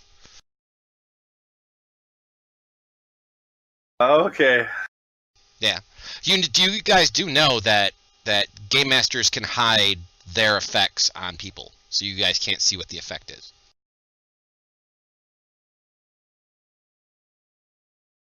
It's one of the best parts Do about I this. see that? Like he's trying to cast a spell and nothing comes out of his mouth? No, because you're outside and Aglius is inside. Oh, Aglios. I was thinking Bodin was casting something. Wait, I just realized something. I can do the second wind. So he has see invisible then, Father Patrick? You have no idea. That's metagame information for you. Why didn't you use second wind before you were down? Wait, isn't there something that I can't get knocked down?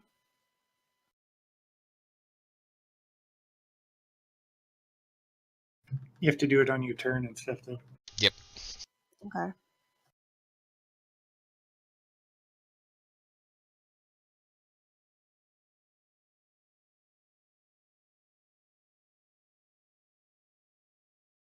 And this is your last round of Radiant Soul, by the way, Blue Moon. Okay. So there's a Who's big that wall of gonna ice. be? There's a big wall of ice right there across the front of the building. You cannot see Ovulus through that wall of ice. You will most definitely be able to hear him in a moment because he's going to start pounding on the wall of ice trying to get through it.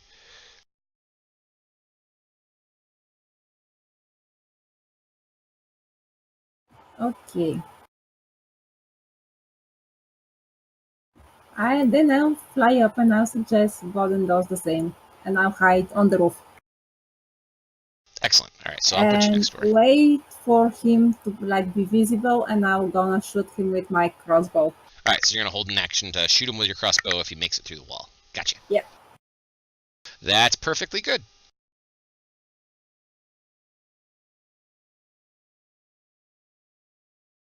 All right, so Sir Ovulus attempts to start breaking the wall. He is not going to do it anytime this round. But you do, I mean, Bodin, you're very close. You can see what's going on. You can still hear the sword. She's a little muted at this point, but you can still hear her. She's definitely not happy to be used as a tool to do this. All right. All right, now, what poor Seraphim doesn't see is this. as the tough moves over here and then steps through a hidden door in the wall.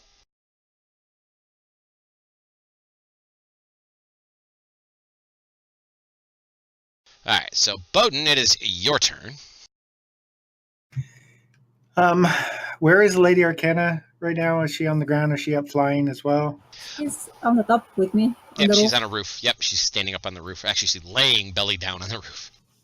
All right, I'm gonna go join them up there, Okay. Perfect. and I'll ready a javelin in case someone comes out. Awesome. So you have a ready action. Okay, Ariki. Meanwhile, over here. Hits. Nice. Sir Ovulus continues banging on the wall. Aglius, you're visible now. Can I say anything? You gonna test it? You start saying just random words or something, just to Yep. make noise. Just kind of whisper to see if I can hear myself. No, you do not hear yourself.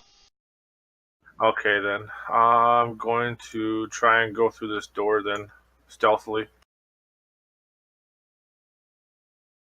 Okay. And you start moving around over there to that door to start moving down the stairs. You still got movement if you want to move down. Just a little bit. I don't want the anyone to potentially hear me down the stairs as I go down there. Okay, there you go. I put you on the basement map. But I had locked it. Oh, that's right, you did. Alright, so you move to the door, and it is locked. So I'm going to put you on the outside of the door. Thank you for the Try reminder. and pick it. Okay, you can use your action for Thieves' Tools. If I had them, I guess. Okay, so yeah, here you are, standing in front of a door, shaking the doorknob, going, fuck. I'm going to hide behind the table then. You can roll stealth over there, and I will hide you under the table. Blue Moon, he's still not through that wall yet. I'm still waiting for him to come out so I can shoot him. Nope, he's not out yet, so you can't shoot him yet. Alright, the Master Thief moves forward, will attack Ariki.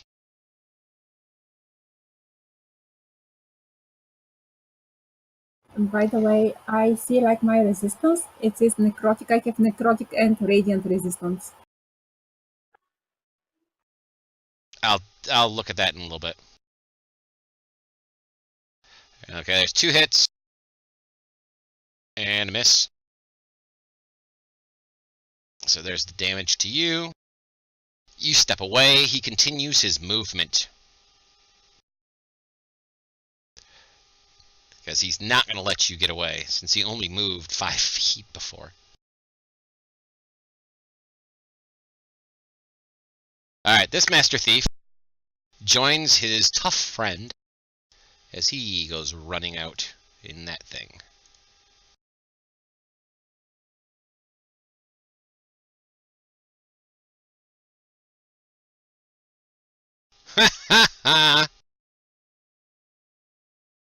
Father I thought Patrick. you'd like that.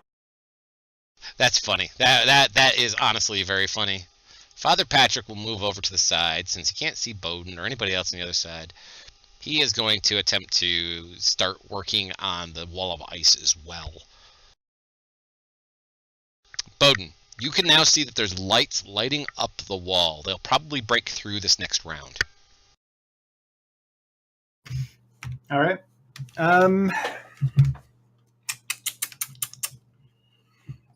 I think I will cast a Cure Wounds on me as a bonus action and ready in action to throw javelins. Okay, that works. Cure Wounds is a bonus for you? Yep.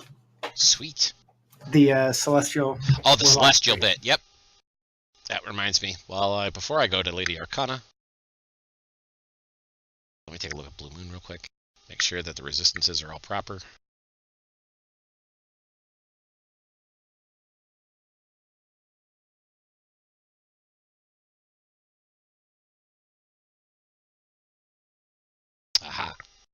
That's where it was. Okay. Not a problem. We can fix that later. Alright, so Bowden, if you are all set and ready to go, you're good. I am, sorry. Alright. Lady Arcana is got a action prepared. Finally, Seraphin. Death save, my dear. Okay. Hey, you succeeded! Congratulations. Yay. Alright, at the top of the round, it is Sir Ovilus's turn. They're going to be breaking through this round. However, I think this is a good stop. Considering we normally play for 3 hours, and we've gone almost a full 4, I think this is a good place to stop. Leave it at a cliffhanger for next week. How does that sound?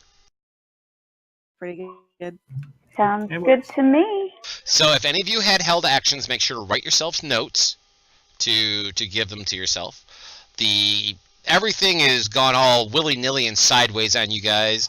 Sir Ovulus has come in and he wants to murder all of you because obviously you're bad guys killing good citizens. And now he's about ready to break through the wall like the Kool-Aid Man and see if he can go and find the people who are on the roof. Meanwhile, we have other people trapped inside the building on the first and second floor. We have somebody dying in the basement. So who knows what we shall see. So next week, ladies and gentlemen, at 10 a.m. Eastern, we will be playing again. I do know that we have one player who will not be here next week, so we will try not to kill him unless we absolutely have to. I'm kidding. I'm kidding. We'll have one player who's not here next week, but otherwise we'll have everybody else here. So, ladies and gentlemen, for myself, for Susie Q, for everybody here at GeoQuester Gaming, and for my players, thank you so very much for coming by and watching this episode of Dragon Mountain, and we will see you guys next time. Bye-bye!